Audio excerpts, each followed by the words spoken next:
You're never gonna make it, you're not good enough. There's a million other people with the same stuff. You really think you're different? Man, you must be kidding. Think you're gonna hit it, but you just don't get it. It's impossible, it's not probable, you're irresponsible. Too many obstacles, you gotta stop it, yo. You gotta take it slow, you can't be a pro. Don't waste your time no more. Who the f*** are you to tell me what to do? I don't give a if you say you disapprove. I'm gonna make my move, I'm gonna make it soon. And I'll do it cause it's what I wanna f***ing do. Cause all these opinions and all these positions, they come in millions. They blocking your vision, but no, you can't listen. That shit is all fiction. Cause you hold the power as long as you're dreaming. There's no way that you make it. And maybe you can fake it, but you're never gonna make it. Aren't you just gonna take that? You're never gonna make them take it all back. There's a million other people with the same stuff. You really Don't tell me you believe that. that. Aren't you just gonna take that? Or will you fight back?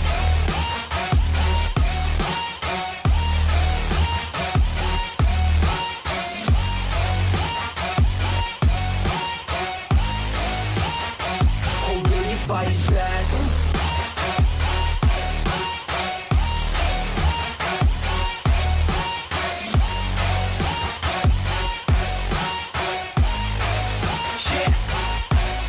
You ain't gonna make it, you ain't never ever gonna break it. You can never beat them and they're better than you face it. Thinking that they're giving it, you're not, think a straight kid. No, they don't give it, you got what I'm saying? I'm not playing, I'll give it to you straight, man. There's too many others and you're not that great, man. Stop what you're saying, stop what you're making. Everybody here knows that you just faking. Nah, I don't wanna hear it anymore, I don't wanna hear it anymore. All these thoughts, they are not what I need anymore. I'm about to shut the fucking door on all you poor haters with your heads in the clouds. Talking out loud so proud, you better shut your mouth before I do more speak out. It's about to head south. Never gonna make it. There's no way that you make it. And maybe you can fake it, but you're never gonna make it. Aren't you just gonna take that? Make them take it all back. Don't tell me you believe that. Aren't you just gonna take that? Or will you fight back?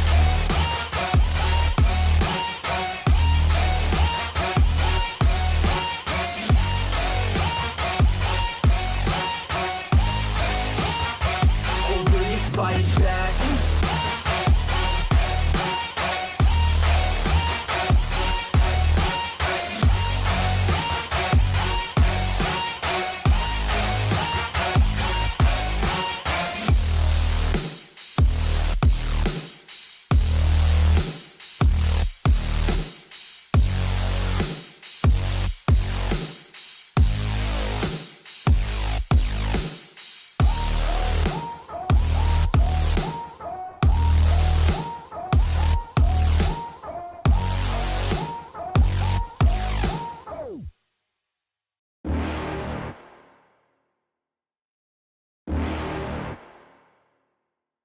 You're never gonna make it, you're not good enough. There's a million other people with the same stuff. You really think you're different? Man, you must be kidding. Think you're gonna hit it, but you just don't get it. It's impossible, it's not probable, you're irresponsible. Too many obstacles, you gotta stop it, yo. You gotta take it slow, you can't be a pro. Don't waste your time no more. Who the f*** are you to tell me what to do? I don't give a if you say you disapprove. I'm gonna make my move, I'm gonna make it soon. And I'll do it cause it's what I wanna f***ing do. Cause all these opinions and all these positions, they come in millions. They blocking your vision, but no, you can't listen. That shit is all fiction. Cause you hold the power as long as you're dreaming. There's no way that you make it. And maybe you can fake it, but you're never gonna make it. Aren't you just gonna take that? Make them take it all back. Don't tell me you believe that. Aren't you just gonna take that? Or will you fight back?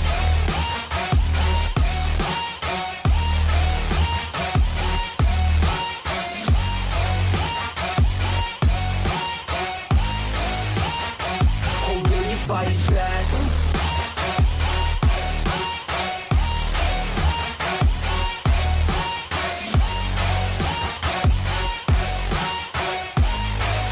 Yeah. You ain't gonna gonna make it, you ain't never ever gonna break it. You can never beat them and they're better than you face it. Thinking that they're giving it, you're not, think a stray kid. No, they don't give it, you got what I'm saying? I'm not playing, I'll give it to you straight, man. There's too many others and you're not that great, man. Stop what you're saying, stop what you're making. Everybody here knows that you just faking. Nah, I don't wanna hear it anymore, I don't wanna hear it anymore. All these thoughts, they are not what I need anymore. I'm about to shut the fucking door on all you poor haters with your heads in the clouds. Talking out loud so proud, you better shut your mouth before I do more, speak out. It's about to head south. Never gonna make it. There's no way that you make it. And maybe you can fake it, but you're never gonna make it. Aren't you just gonna take that? Make them take it all back. Don't tell me you believe that. Aren't you just gonna take that? Or will you fight back?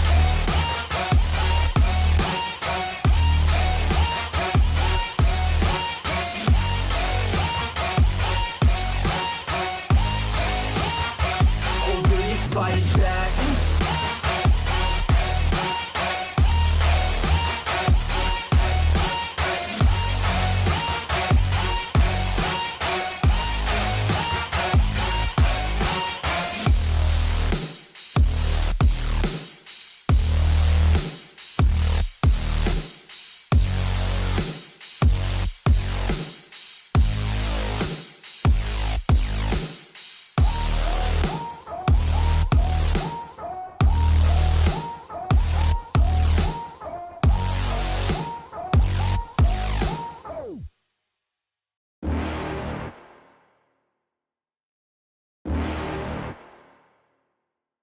You're never gonna make it, you're not good enough. There's a million other people with the same stuff. You really think you're different? Man, you must be kidding. Think you're gonna hit it, but you just don't get it. It's impossible, it's not probable, you're irresponsible. Too many obstacles, you gotta stop it, yo. You gotta take it slow, you can't be a pro. Don't waste your time no more. Who the f*** are you to tell me what to do? I don't give a if you say you disapprove. I'm gonna make my move, I'm gonna make it soon. And I'll do it cause it's what I wanna f***ing do. Cause all these opinions and all these positions, they come in millions, they blocking your vision. But no, you can't listen, that shit is all fiction. Cause you hold the power as long as you're driven. There's no way that you make it. And maybe you can fake it, but you're never gonna make it. Aren't you just gonna take that? Make them take it all back. Don't tell me you believe that. Aren't you just gonna take that? Or will you fight back?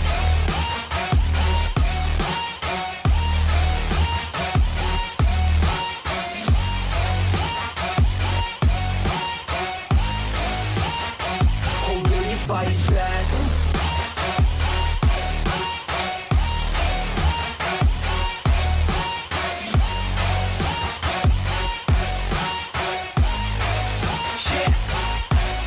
You ain't gonna make it, you ain't never ever gonna break it. You can never beat them and they're better than you face it. Thinking that they're giving it, you're not, think a stray kid. No, they don't give it, you got what I'm saying? I'm not playing, I'll give it to you straight, man. There's too many others and you're not that great, man. Stop what you're saying, stop what you're making. Everybody here knows that you need to.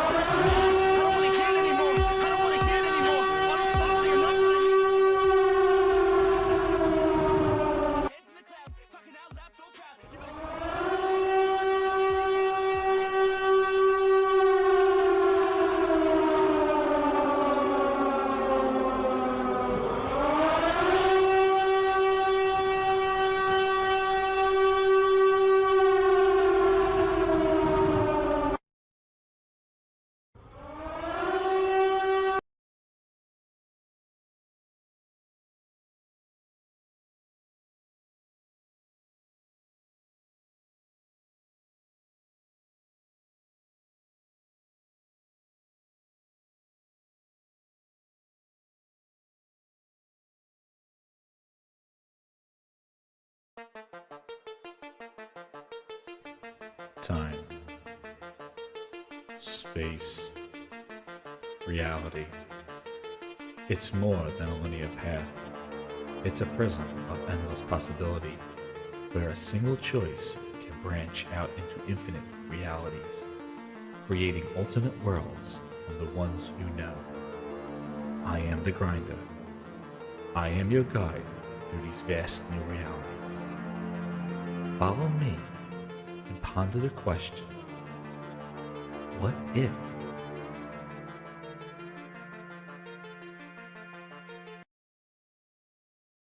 What's up, grinders? Hold on, I got a beep here. Is this Satya and Dell calling me up? What's going on? I think Satya has to call me up. I got a call here. What's going on here? What the hell is this? What does he want? No, it's not him. Anyway. What's up, grinders? Gaming news bite. Whatever you call these things, the bite, the gaming bites. It's just a grindhouse. It's a grindhouse. Twisted Sync is a VIP grinder. 5 months, baby. Thank you, Twisted Sync. The company's a complete joke. Steve Jobs keeps being right. Oh, hell yeah. Company is a big joke, man. Thank you for being honored VIP grinder for 5 months. And before, you know what? Well, before we need to start with the celebration of the VIP grinders. Where we're going? Uh-oh. It's never too early. It's a Friday. It's club time. We can do an afternoon club. Herman Holtz is always doing his quality splits, no matter what time of the day it is. God damn, I'm all doped up on goddamn Benadryl. Whoa, there's always time for club dancing and Herman Holtz quality splits. Shout out to all the new folks coming in. Yes, it's an afternoon grindhouse. It's lunchtime grindhouse. Thank you for being VIP grinder, Herman Holtz. Oh man, there he is. Quality splits. Quality splits. Quality. Quality.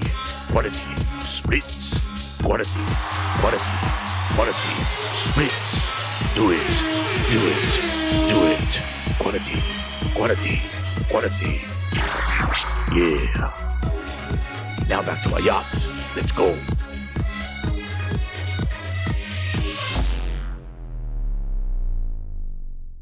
And we're back. Back to the bar. Woo, man. Working up a sweat from that clubbing right there. Oh my goodness. Make room for the VIP. That's right. Anyway, what's up? Thank you again for your support. Hit that like button. Share it out. Gaming News Bite Grindhouse is open for afternoon drinks. So, oh my goodness. Here they come. Here they come. I know. I tweeted out something. You know what's crazy is my tweet that I tweeted out this afternoon, I didn't realize it was going to be an application for a bunch of clowns. I didn't know I was putting out a clown application because that's all I got. A lot of responses for my tweet. My goodness. You just made the list. My goodness. Tex-Mex Morty 12 months. 1 year for the Tex-Mex. Satya and Xbox took 20 years to come up with a genius idea to buy everything just to be able to compete. Shh. It is hilarious. The ignorance that is on the interwebs, you know, and yeah, 20 years. They celebrate 20 years just in November. People are not going to like this show because it's all facts. You can't debate what's happened. You know, you could tell me about this future, this promised land. It's up a scene. It's all pure facts. And what's hilarious is that, let me show the tweet. Where the hell is it? I don't know where it is. Here it is. This is the tweet. I didn't realize this was the clown application for Xbox fans, for some crazy Xbox fans. I don't even know if they're Xbox fans. I won't even put them in the Xbox fan base. I just think they're just, you know, clown accounts. That's what I think they are. Because I don't think, seriously, this is what I tweeted today. It's over 400 likes. They don't like facts. That's right, Nick. They don't like. What's up, Matt Martin? How you doing? Working from home. That's right. So I said, you know, we're gonna listen to this a few times, but let's just listen to the Satya thing, right? Let's hear what he had to say. Go right into it. For us in gaming, we have one goal, which is to bring more games to more gamers on all platforms and provide more choice for publishers everywhere and developers everywhere. And so everything that we are doing with our content, with our our cloud and community really is about driving that choice and that opportunity. And so we feel very, very confident. Of course, any acquisition of this size will go through scrutiny, but we feel very, very confident that will come out. We are number 4, number 5, depending on how you count in gaming. In fact, the number 1 player, in this case, Sony, I think even in this period has acquired 3 companies. So if this is about competition, let us have competition. There it is.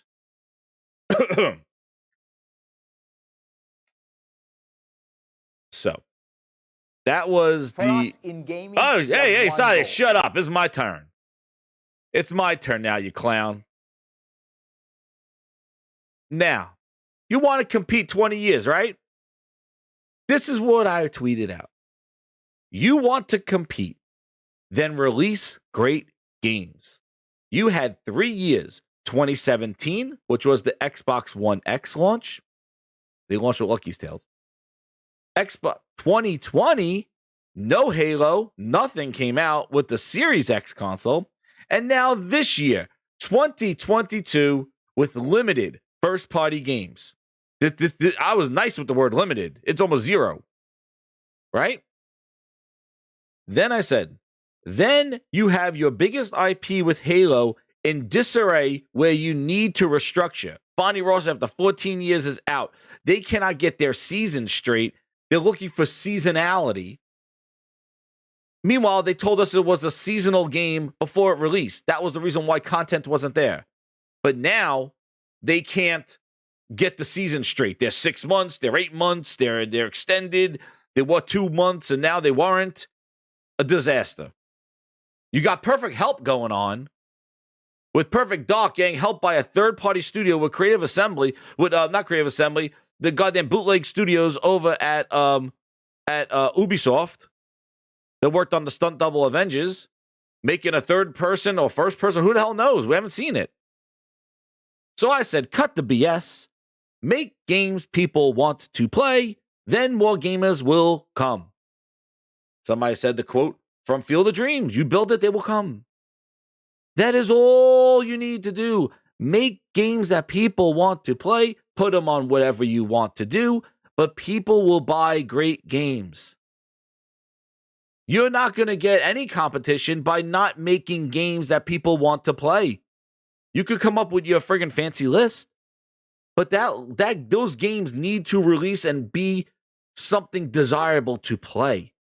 So that will bring people into the service. You know, just like how Xbox was created. If Xbox didn't have Halo, who would go to Xbox? Halo built Xbox. It was synonymous. Great games, people will gravitate to them.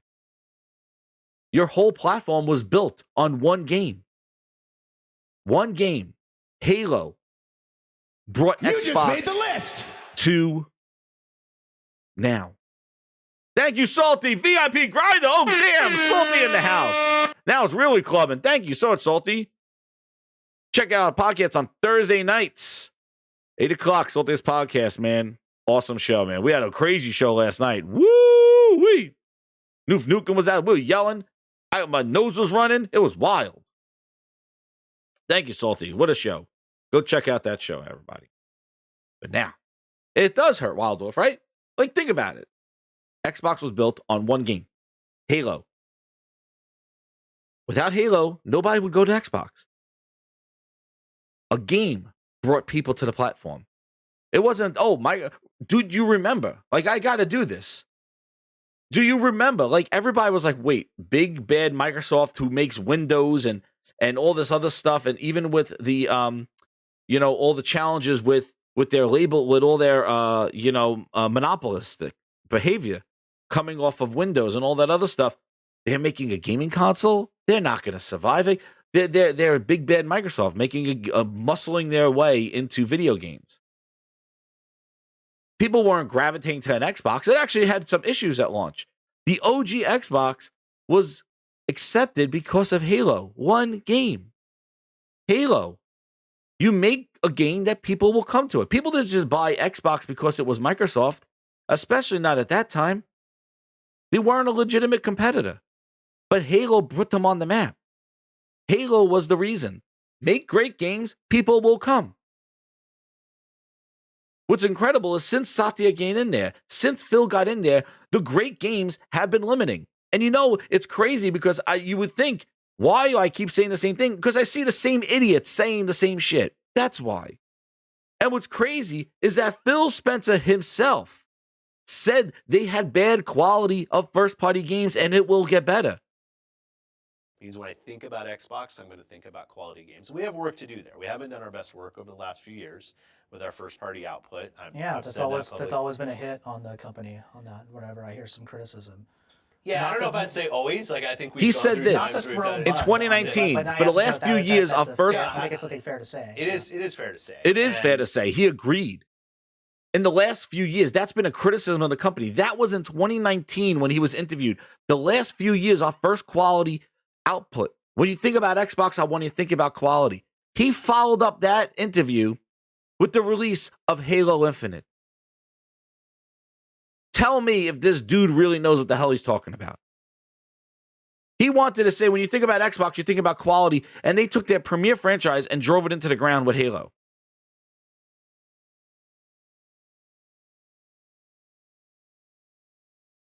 Right? Right into the ground. All talk, no action. But you build games, people will come there. Phil even said this. Games to our platform, because in the end I think the gamers play the games. Of course they do. They don't play the studios. That they is don't true. play the resolution numbers, right? They play the games, and we want to make sure the best games are there. This is not a voice mod. This is him interviewing an Xbox One launch. They were talking about acquiring Titanfall. Why don't you buy the developers of Titanfall? Respawn Entertainment, Phil. Why don't you buy them? And Phil's response was this. Turn 10 and how we started Forza. And they've turned into a great racing studio that does an amazing job. And I know it takes a little bit longer, and maybe people like the quick, hey, why don't you just go buy this studio and bring them in? And we're completely open to that. Microsoft has the money. I have the green light, so to speak, in your terms, to go and acquire studios. Again, I just think it's the goal for us is to bring the best games to the platform. And if a studio wants to maintain its independence but work with a first party, I think that's fine. And the game, I think it's great, actually. And I think our ability to partner with those people and bring the best games to our platform is as strong as it would be if they were owned by us. Right. Amazing. Amazing. Deep fakes my ass. That is interview with Ryan McCaffrey interview. He has the green light. That was, you hear the mentality shift. That was when the Xbox One was launching. That was him. My job is to bring games to the platform. I don't have to own them. I could partner with them and bring the games. My job is to bring games to the gamers. Now his job is to what? Buy a whole goddamn publisher to do what? Call of Duty was coming to the platform. You're not bringing any more games to the platform than you would have anyway. All the Bethesda games. Starfield was coming to Xbox. Elder Scrolls was coming to Xbox. Wolfenstein, Indiana Jones, all these games were coming to Xbox. What did you do? Why did you have to buy a publisher these are not a whole bunch of new games. It's not like you're buying a Sony, only Sony publisher and saying, well, now you're not going to make games for them. You're making games for us. You didn't do that. You're buying third-party games that are going everywhere.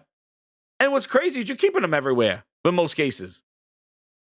What is the purpose of owning a publisher? If everybody on the internet just wants games, the Tin Dogs, the Colt Eastwoods, all these guys just want great games for Xbox, either as a feather in their cap or to say Xbox is back. If that's the important thing, is to play games on your platform of choice, to play exclusive games that you could celebrate, games you could go, this uses my 12 teraflops. If the main point is games, then why are we talking about all this publisher shit that's not bringing any more games to the platform? And they don't have to buy publishers to bring the games. Phil said it. Sony did not have to buy Bethesda to get Deathloop on 1 year hold. They didn't have to buy them for Ghostwire Tokyo. Sony didn't have to buy them. Sony just got the deal. Where was Phil with the deal? If his job was to bring Xbox gamers games, that's his job. Why did he fail you? And I'm not even talking about first party shit. I'm talking about just exclusive games. Games that utilize the platform. Games that they don't care. That's the point. They don't care. That's not their goal anymore. It's not to bring you games. It's to get you to subscribe. to some bullshit service that they don't even know what the hell it's going to turn into, because that service is not the important thing. The service is all these things. The Game Pass, these publishers, all these things are not the main thing. Gaming is not even the main thing. The main thing is to get you to the cloud. That is the whole thing. To get you on some service subscription somewhere, on a server somewhere, and they own you and they get your subscription. That is the main. All this other stuff, games, subscriptions, controllers, Xbox, they're all means to an end. They're just expendable stepping stones to get to what this dude right here only cares about, is his fucking Azure cloud. That is it. That is all this is. These are all just expendable stepping stones. They took your hobby, my hobby, the thing that we came to Xbox for, and turned it into an expendable stepping stone. It's not a voice mod. What do you think? It's not a voice mod. I'll tell you my voice mod. Here's the voice mod.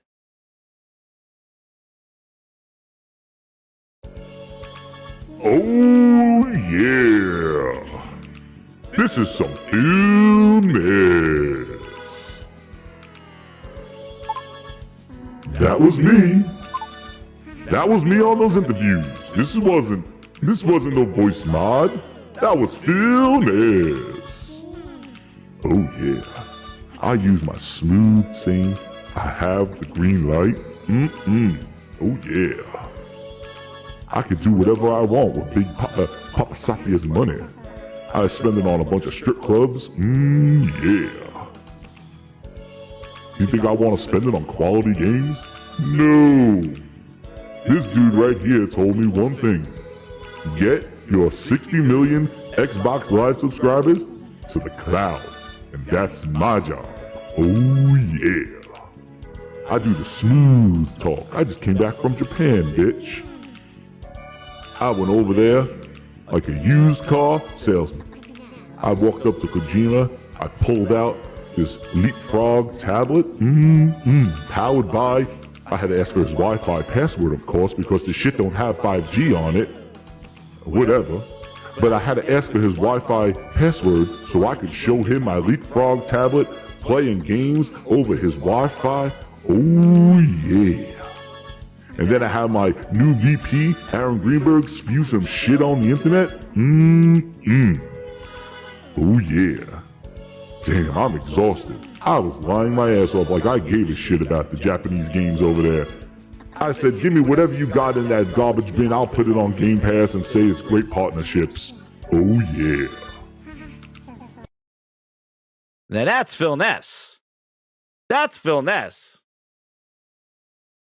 All right?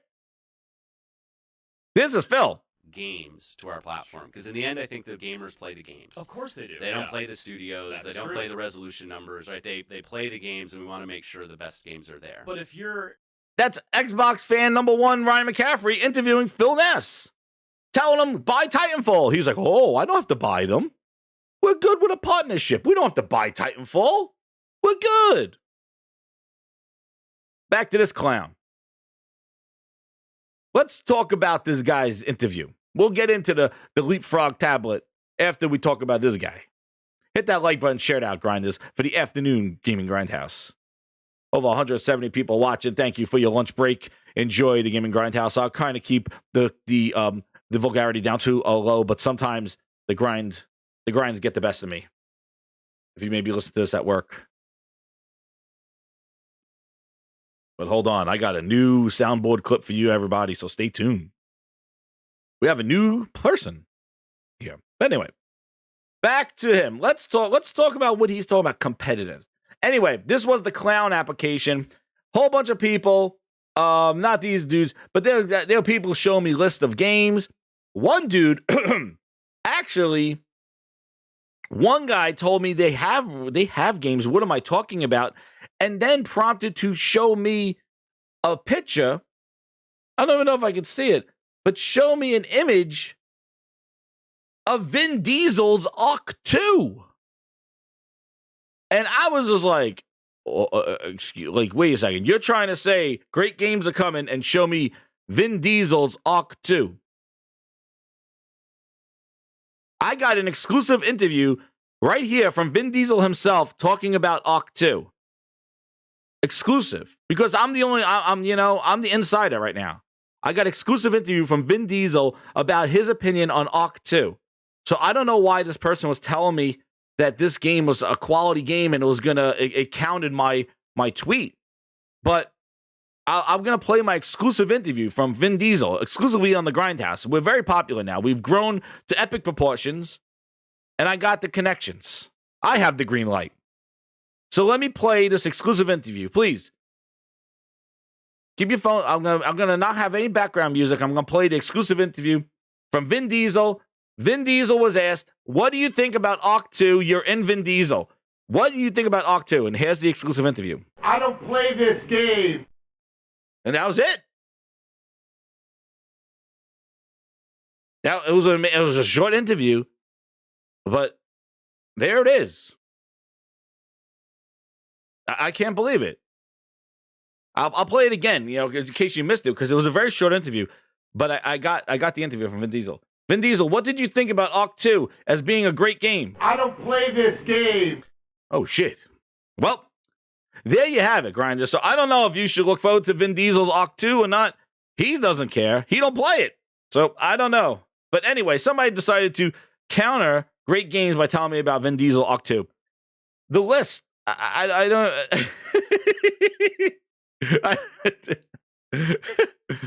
Oh, you want to see where's the other guy? One guy, hear this, right? I'm going to show you some of the clowns. You know what? We need some background music, right? It's the afternoon. As I go through, we're going to do an early circus segment for the clowns here.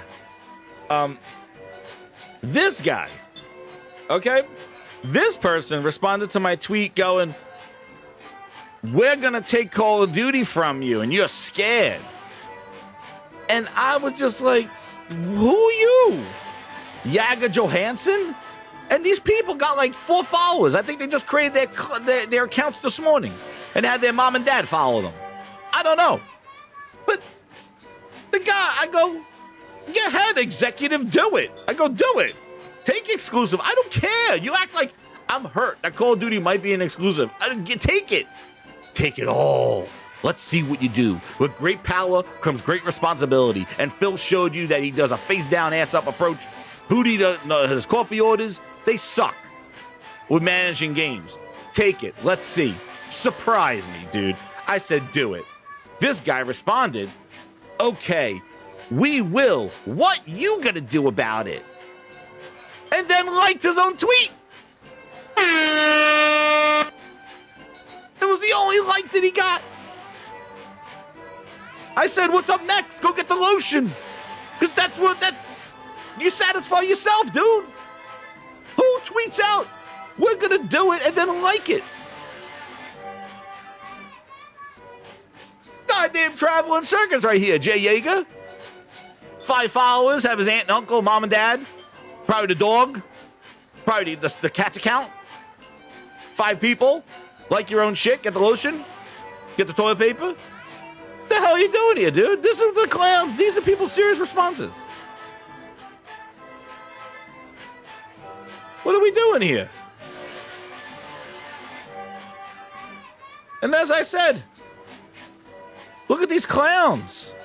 Not even serious answers. Look at these clowns. The tweet exposing a lot of people because everybody's like, cry, boo-hoo. I'm like, cry, boo-hoo. A gamer asking for great games is crying, is saying, hey, you rather have Satya sit there and talk out his ass. Does that get you off instead of playing a game? This guy, that interview right there, does that satisfy you? What do you do? Do you play that with a controller? What do you do with Satya's statement right there? What do you do? Is that a 4-hour campaign or something like that I don't know about? What is it? Because I can't believe people actually say, "Oh, this is wrong." You're asking for games. Like, who the hell wants to sit here for over a year and talk about lawyer bullshit? If this, and then on top of it, what? This deal closes after all this stuff in June of next year, whatever, January. Who the hell? Do it tomorrow. And what's the next tweet from Xbox Wire? We're proud to bring you Call of Duty 1, Call of Duty 2, World at War. They will all be coming to Game Pass over the next 6 months. That's what you're waiting for? You're waiting for Call of Duty 1 and Call of Duty 2, a launch title on the Xbox 360? You're waiting for that to come to Game Pass? Is that what gives you the Phil thumbs up? That's what you're waiting for. Because you know that's the announcement. You're not going to know what the next Call of Duty is going to do until 2024, because next year there's no Call of Duty. What are you doing? Tell me. What are you doing? That's bad. Don't ask for quality games from Xbox. That's competition. Yes, 5 podcasts about Activision. Instead, these people go on Twitter and they just try to say something to say, look what I can do. Look what I can do. Look what I can do.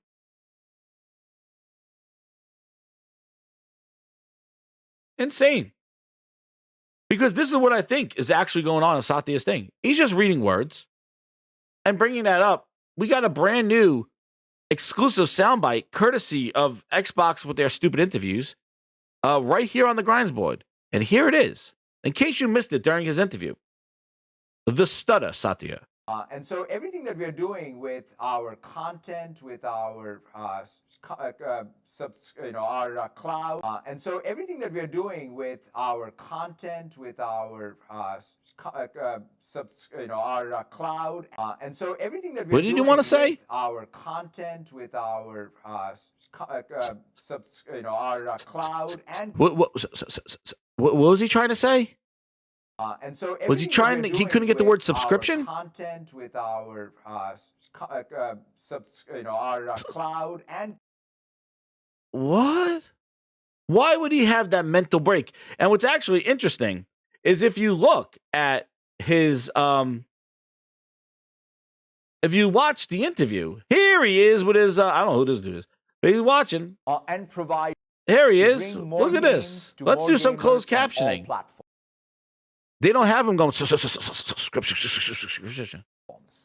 And provide more choice for publishers. That's funny. We'll talk about that. Everywhere. He don't say the word. He wants to say the word subscription, but he says cloud instead. Interesting. So everything that we're doing with our content, with our our cloud and community, really is about driving. What was that again? And what's interesting really is about driving that choice. That, and watch the subtitles. He's talking out of his ass, exactly. And that. And watch. The next thing says cloud. Watch. Opportunity. And so we feel very, very confident. Of course, any acquisition of this size will go through our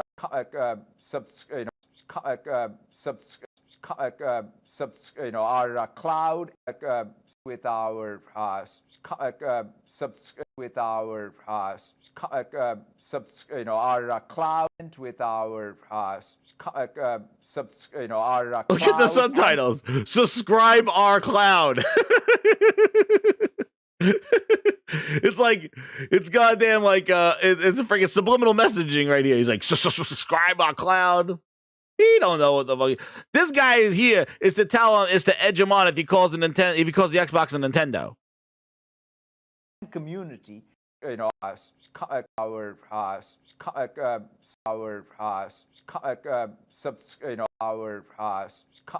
you believe what he's saying? Our cloud with our our cloud, and our our cloud with our content, with our our he had a brain fart after he said the word content, because he knows he got nothing.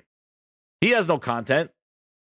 He knows that shit's in the waiting. He knows that Fable's nowhere to be found. He knows that nobody mentioned the word Perfect Dark this year. Avowed, State of Decay 3, Everwild, Outer Worlds 2. The list goes on and on and on. What's Compulsion doing? You know, the people they bought in 2018. Let's see. Our content, with our Brain fart. Content. Oh, shit. He's like, remember, he's like, Phil said I have shit. our cloud and community. Subscribe our cloud. Our cloud and community really is about driving that choice. He didn't know what the hell. This guy's like, oh shit, Satya, we're gonna have to coach you a little bit more. He said, oh shit, we'll have to coach you some more. They got cue cards up there going. He's like, Nintendo is doing okay. No, Satya, it's Xbox. Oh yes, I forgot it's a dude. I got him right here. And so everything that we are doing with our content, with our our cloud and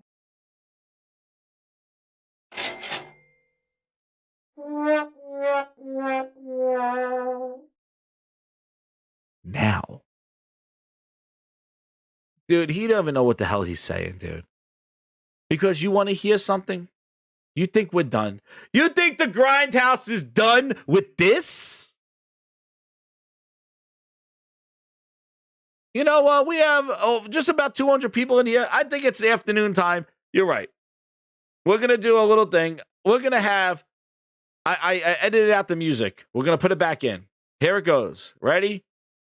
Satya, this is what was playing in the background. For us in gaming... Oh, it's second us too. Games are coming fast. 12 minutes and 80s. And they're all on Game Pass. Some of them are like a Requiem. What to play first and what to play last. That's all I heard. Cause they're all on Game Pass. On the season and more. Oh, it's like he's still going.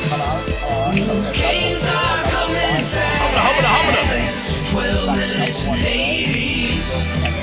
And they're all on Game Pass. He's still going. Some of them like a Requiem. What to play first and what to play last. To ground According to the Google broadly, the vast there it is. majority of employees sure that this cases even feel burnt out. So And you think one of the most important things for us in this new world together. And oh, he has a dude talk. So I don't care about the dude. Where is he talking? There it is. So that's all. That's right, Grinders. There's the music. This is all I heard. Ready? Now comes the humdinger. We're not done with this guy because this is what people don't understand. Now we get the humdinger. Ready? Here it comes. The payoff. Remember, Call of Duty. 3 years or whatever, it's going to be coming to all platforms. Remember Phil said that we're going to keep Call of Duty. It's going to be there. Don't worry. It's going to be everywhere, right? which is to bring more games to more gamers on. To bring more games to more gamers. This is their primary thing. Hear how messed up this thing is. So I don't know how Starfield fits into this. To bring more games to more gamers. Okay, so you're not putting Starfield on PlayStation. Okay. All platforms. And all platforms.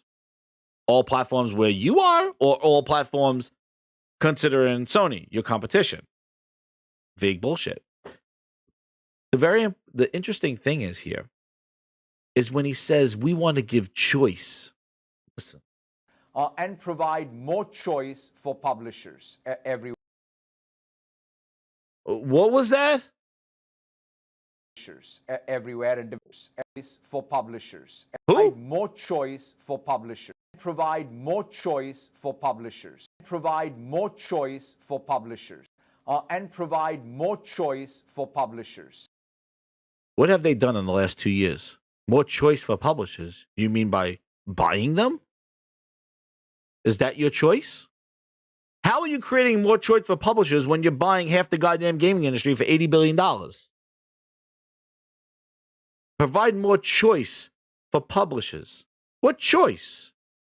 The last 2 years, all you did was buy publishers. They don't have a choice.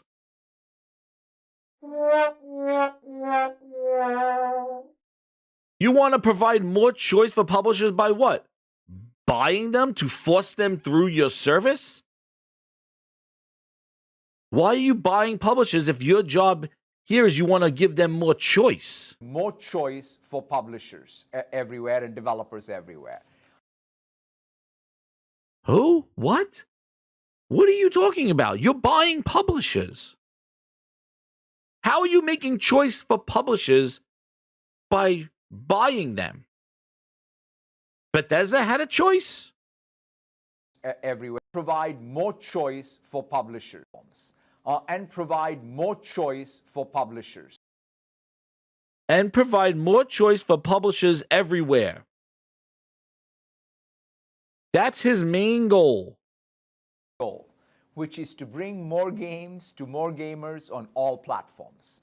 And provide more choice for publishers. Choice? You're talking about acquiring a publisher, but you're saying your goal is for publisher choice. No, because I tell you what happened.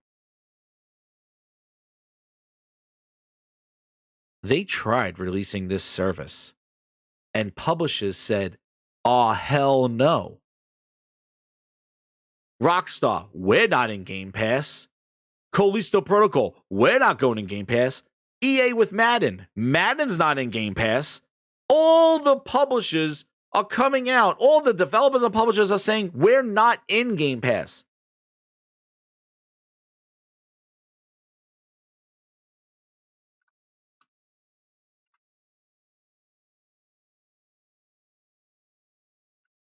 That's what they're saying.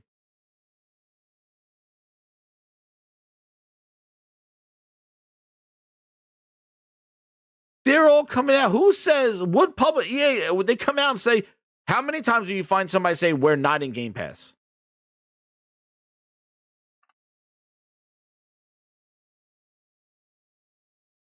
Publishers don't want to put their games day and date. It's a good service for legacy titles. It's a good service to put my game once it's made its sales. But to put my stuff in there day and date,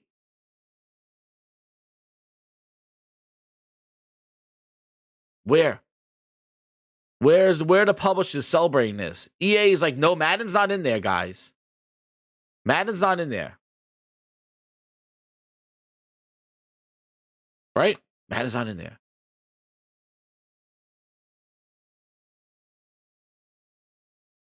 Remember People Can Fly?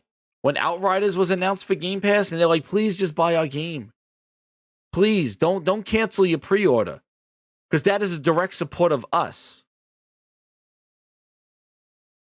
They weren't celebrating Game Pass. They went online saying, please don't cancel your pre-order. Because that is a direct reflection for us to know.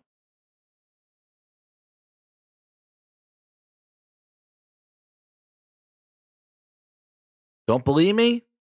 Ooh. People Can Fly asks fans to retain their Outriders pre-orders after Xbox Game Pass announcement.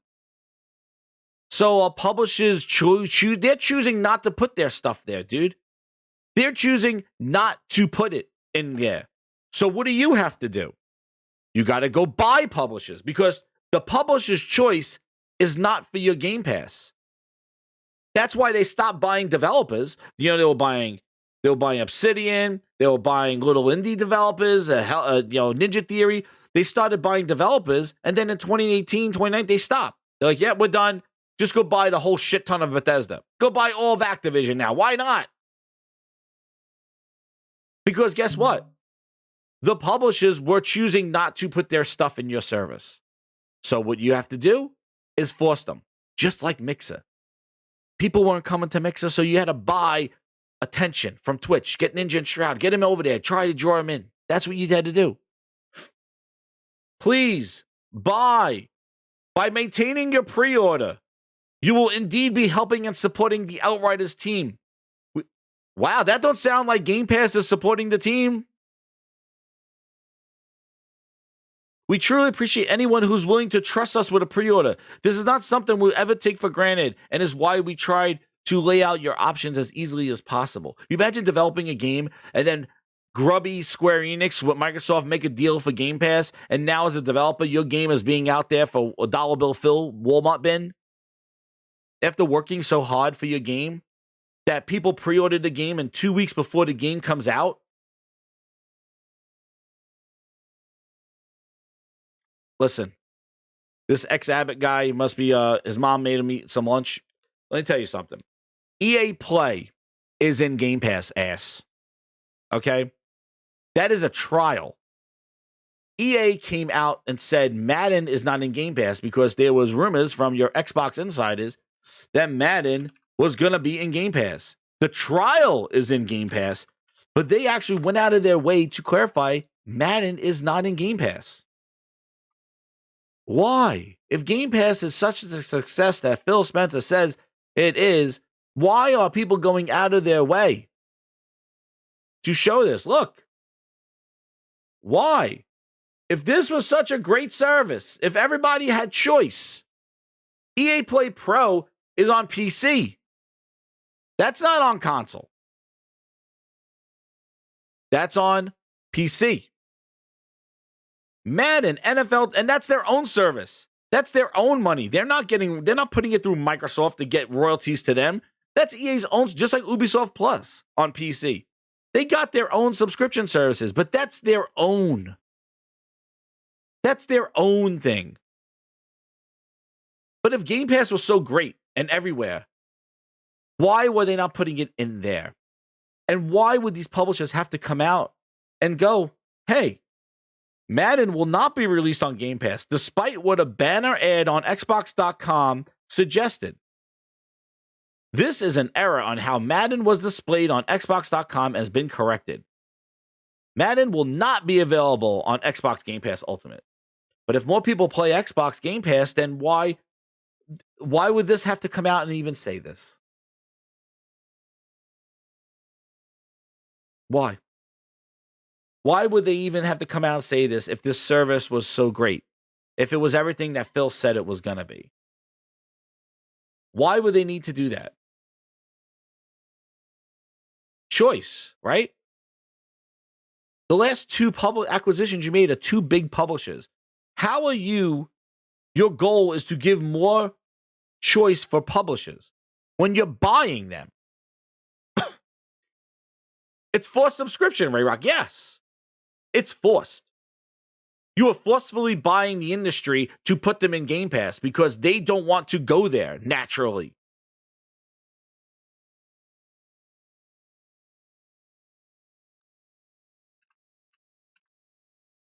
Their instinct is not to go there.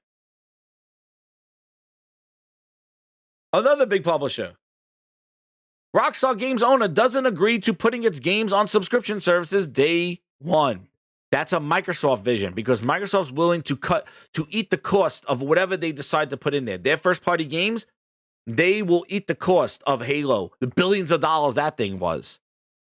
But publishers will not do that. They cannot afford to put their game in a service day one after all that investment made in the game and then expect to make that money back and Microsoft pay them for it. The industry does not want to do this because there's the indie guys, maybe they want to do it, take a chance if their game is not getting traction. Hence, even the indie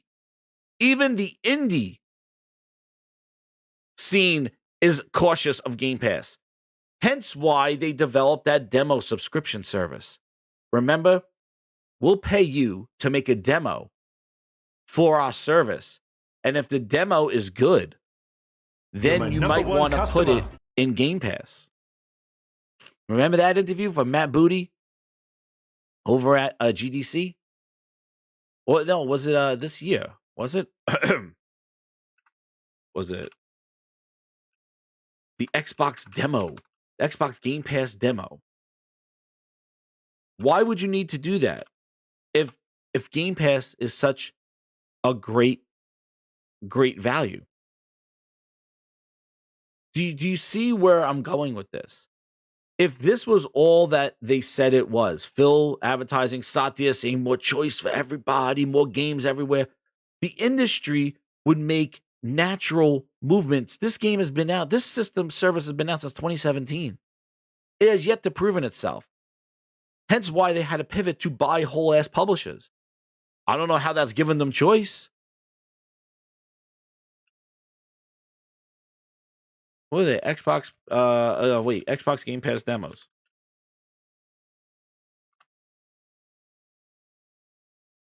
Where's that Matt Booty interview? Booty, booty, booty, booty. Where are you, booty? Booty, booty, booty, booty.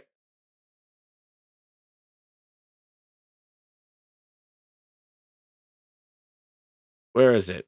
Matt Booty, booty, booty. It was on probably one of these things.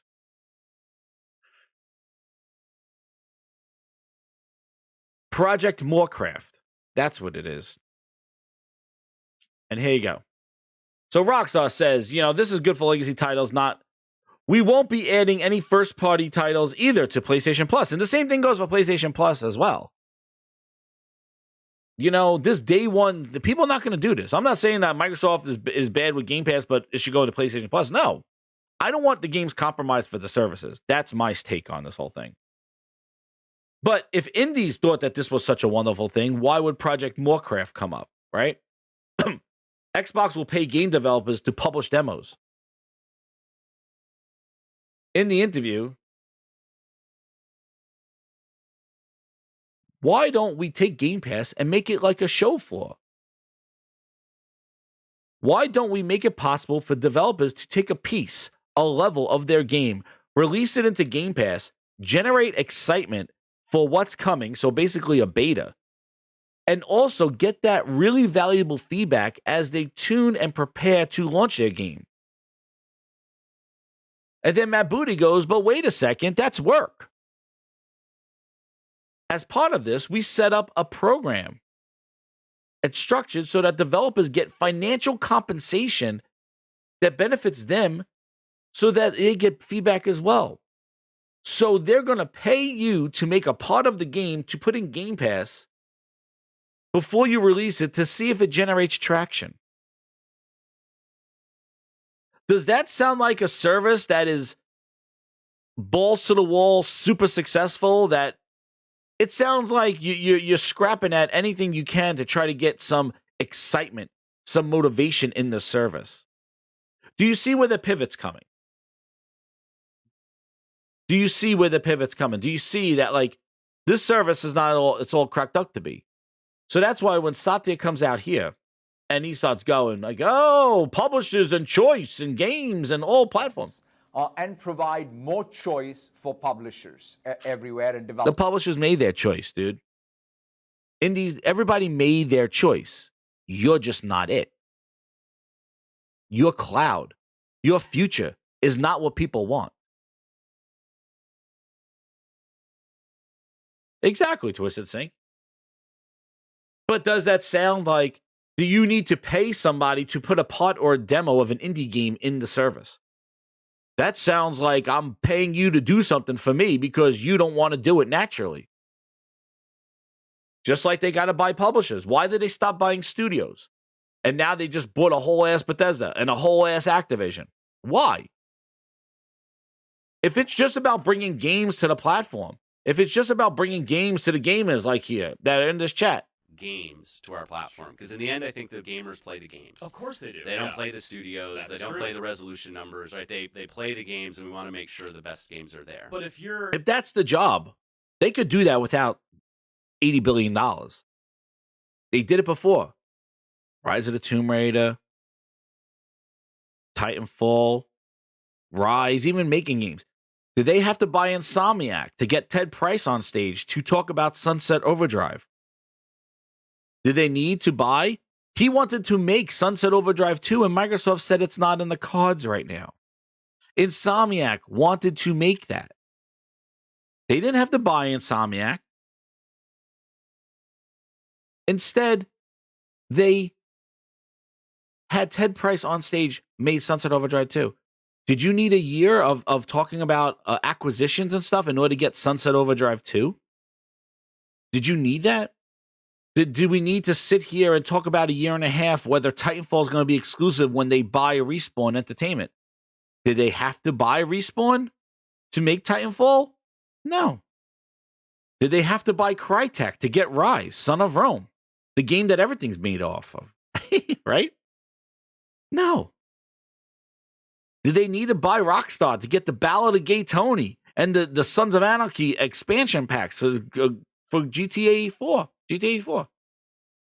Did they have to buy Rockstar for that? Did they have to buy Activision to get Call of Duty maps exclusive for a month and two? No. And that's when Xbox wasn't sitting at the table. That's when Xbox was niche. How did they get those games to you? Were you all on Twitter saying that you should buy these studios? That's what prompted that interview. He didn't buy them. Sony didn't have to buy anybody. They were identifying games because their job is to bring games to their entertainment platform. Microsoft's job, that's not that. This guy's talking out his ass. Choice for publishers. Well, what choice? How can whoever's listening to this has claimed to, like, we want to be competitive, saying we're giving choice to publishers when the whole conversation is you trying to buy a huge ass publisher? How are you giving more choice for publishers when you're buying the publishers? That doesn't sound like a choice. Right? That don't sound like a choice to me. More choice for publishers everywhere and developers everywhere. And so everything that we're doing with our content, with our our cloud and community really is about driving that choice and that opportunity. And so everything that they're doing is driving that choice by what? By buying up the industry and looking to buy more. So we feel very, very confident. Of course, any in this case, Sony, and then the last thing, in this period, the big statement: have competition. You want us to be competitive. Let us have competition.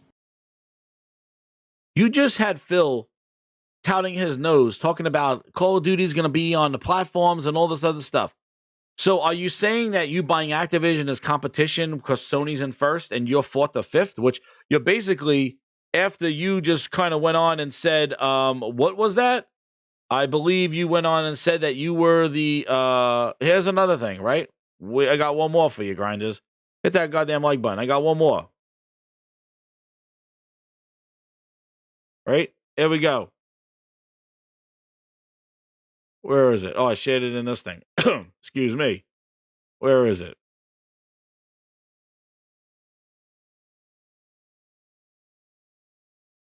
Where did I put it?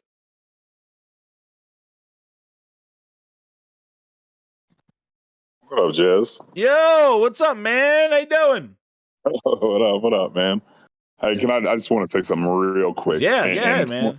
Someone in your comment section, Phaedrus, made a really good point. Oh, I'm sorry. I might have missed it. I guess his name is Phaedrus, and he said, with Satya's, meddling, Xbox is smaller than PlayStation or Sony. And now that you're calling more attention to the fact that Microsoft now is involved with this dealing. So if you're wanting competition, by expanding it to now in the realm of Microsoft, there's very few companies as big as Microsoft now. So can you not see how, you know what I'm saying? This whole thing was Satya peddling to the CMAs and to the regular. That we're a small portion of this. That's what he said about 4 or 5. And that's what I was going to bring up this tweet, which is hilarious, is that in his earnings call, he said that the Xbox has been the market leader in sales for the next-gen platforms for 3 quarters in a row in North America. What happened? In fact, he says right here, he goes right here. Will come out. We are number 4, number 5, depending on how you count in gaming. You're number 4 and number 5. But what happened in July of just a couple of months ago? You said that you're the market leader in sales of next-gen platforms for 3 quarters in a row, if I might add. Is that 4 and 5? You just said you're the leader. Where you pulling 4 and 5 out your ass? This is just him pandering, and it is a really kind of a bad look when the CEO of Microsoft comes out. It'd be one thing if Phil's up there, lying and capping and doing what he does, right? But now you pedal out him, and this is, they put on this really good bravado of, oh, we're super confident. People that are, people that are over in all the board meetings that I've ever been in and the acquisitions that my company has acquired, none of our higher ups are like, yeah, we're super confident. You know what I'm saying? We keep it low. We want to keep, the spotlight off of us as much as possible. They've been really forward. Yeah, I've been talking about this too much, right? Yes. They're And one last thing, desperate. It sounds desperate. And I'll let and one last thing. So I've been in a couple of YouTube chats or whatever, and the funny thing is, let us compete. And to your point, okay, then you should have been creating great games. The difference is, Sony, you can compete had you created immersive, compelling, amazing, graphically impressive games. And that would have drove, people to your console and people to your, to buy games, but you haven't been competing. Okay. And hence that's why you have Game Pass. Hence that's why you're switching over to the subscription model, because no one wanted to buy your games. No one wanted to buy your console. And so you had ample opportunity to compete. Like you said earlier, Sony has Sony has had the market lead, and game developers have wanted to have exclusivity deals, or they've paid for exclusivity, but they didn't have to buy the whole damn company in order to do that, to accomplish that. And so when you want to compete, and always it irks me to, what I do for a living. I run my own, what I'm saying? And so that kills me when people was like, well, we're just going to buy them to compete. That's not competition if you have to buy your own. I asked last, Dude, it's not how. First off, and this is what I was saying. Like, where I was going with this is that he's saying that we're 4 and 5. Sony's in first, and talking about their acquisitions with developers. But the end of it, you want us to compete. So you're saying that this Activision purchase is competition, but meanwhile, out of the other side of your mouth, you're saying that their games will remain multi-platform. Call of Duty will be everywhere. Well, then how are you competing then if you're bringing the same games to everybody? How is this competition? How is this going to make Sony not 1 and you move up to 4 and 5? By putting Activision games on, but by putting Call of Duty on PlayStation? You're talking like you would just take that and make an exclusive, but you haven't said that. You've been clear on like, we're putting Call of Duty on everything where it is. We're not touching it. 3 years, 4 years, 1 year. The message has been that they're keeping Call of Duty where it is. So wait, now you're saying it's competition to come to dethrone Sony off of a first place? The only way you do that is by pulling Call of Duty off of Sony's platform. That's an attempt. So it's two different sides of the coin. How are you competing if you're saying we're just going to leave Call of Duty where it is? We're not touching it. Well, then how's that competition then? You're saying fighting words. Phil Spencer's doing kumbaya. So what are you waiting to the deal to go through, like the Bethesda deal where you were unsure about Starfield, and then as soon as that deal locked, man, you were quick to say Elder Scrolls and Starfield are exclusive. Right? They were quick to say that. Right. And the funny part about it is, you say you've had Call of Duty on your console, and you were still 4 and 5. Exactly. Exactly. This is not bringing any new games. That's why I don't understand the excitement for these deals, because this is not bringing anything new. Even the Bethesda thing, it's not. Starfield was coming to Xbox whether they bought it or not. It wasn't coming to Game Pass probably until they bought it. But it was coming to Xbox. See, that's the problem here. It's like everything that Microsoft touches is turning into shit. Goldfinger? They're Bootyfinger or Shitfinger. Everything that they touch is going to go into that shitty-ass service. And they're going to have to compromise that game development to satisfy that service. And if you don't believe me and you say, you're talking out my ass, Halo is the perfect example. All the money thrown at Halo, all the resources, 500 people, tons. And look at what came out of it. Craig, bootleg Joel, an empty world, lack of co-op, split screen, reprioritize, seasonality. All the bullshit came out. Day one guns. Where's your ray tracing?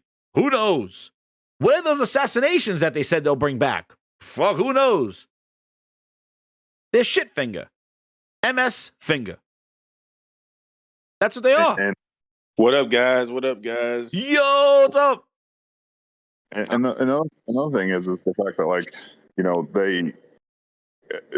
they're making it very clear And I just don't understand why the Microsoft or the Xbox guys can't too. It's like the subscription service is all they care about. That's it. I mean, he even it's stumbles all- over it, dude. You heard him, right? Yeah. You heard him. All Well, where is he? care Oh, about. damn. Arnold just took over. Hold on. Yeah, you heard him. He wanted to say the word So subscription. everything that we're doing with our content, with our our cloud and Yeah. He caught himself because he said, Wait, what did he say? Subscription. Wait, what did he say? That was his interview. He so stuttered. everything that we're doing with our content, with our our cloud and Dude, and like, come on, the guy. He don't even know what he's talking about. He don't know what he's reading cue cards, dude. He's reading freaking cue cards. I said he calls the Xbox. I said I told the story last night. I said I had a friend. He had a TurboGrafx 16, and his mom would always yell upstairs to turn off his Nintendo. He's like, turn off the Nintendo. He's not a gamer. No, he had a TurboGrafx when I had a Super Nintendo, and like it was just like the ignorant people didn't realize they called every video game system in the 90s a Nintendo. What are we talking about right now? What are we talking about? Is it not? Is it Satya Nadella? Yeah, the Satya Nadella shit. Why is he even making like?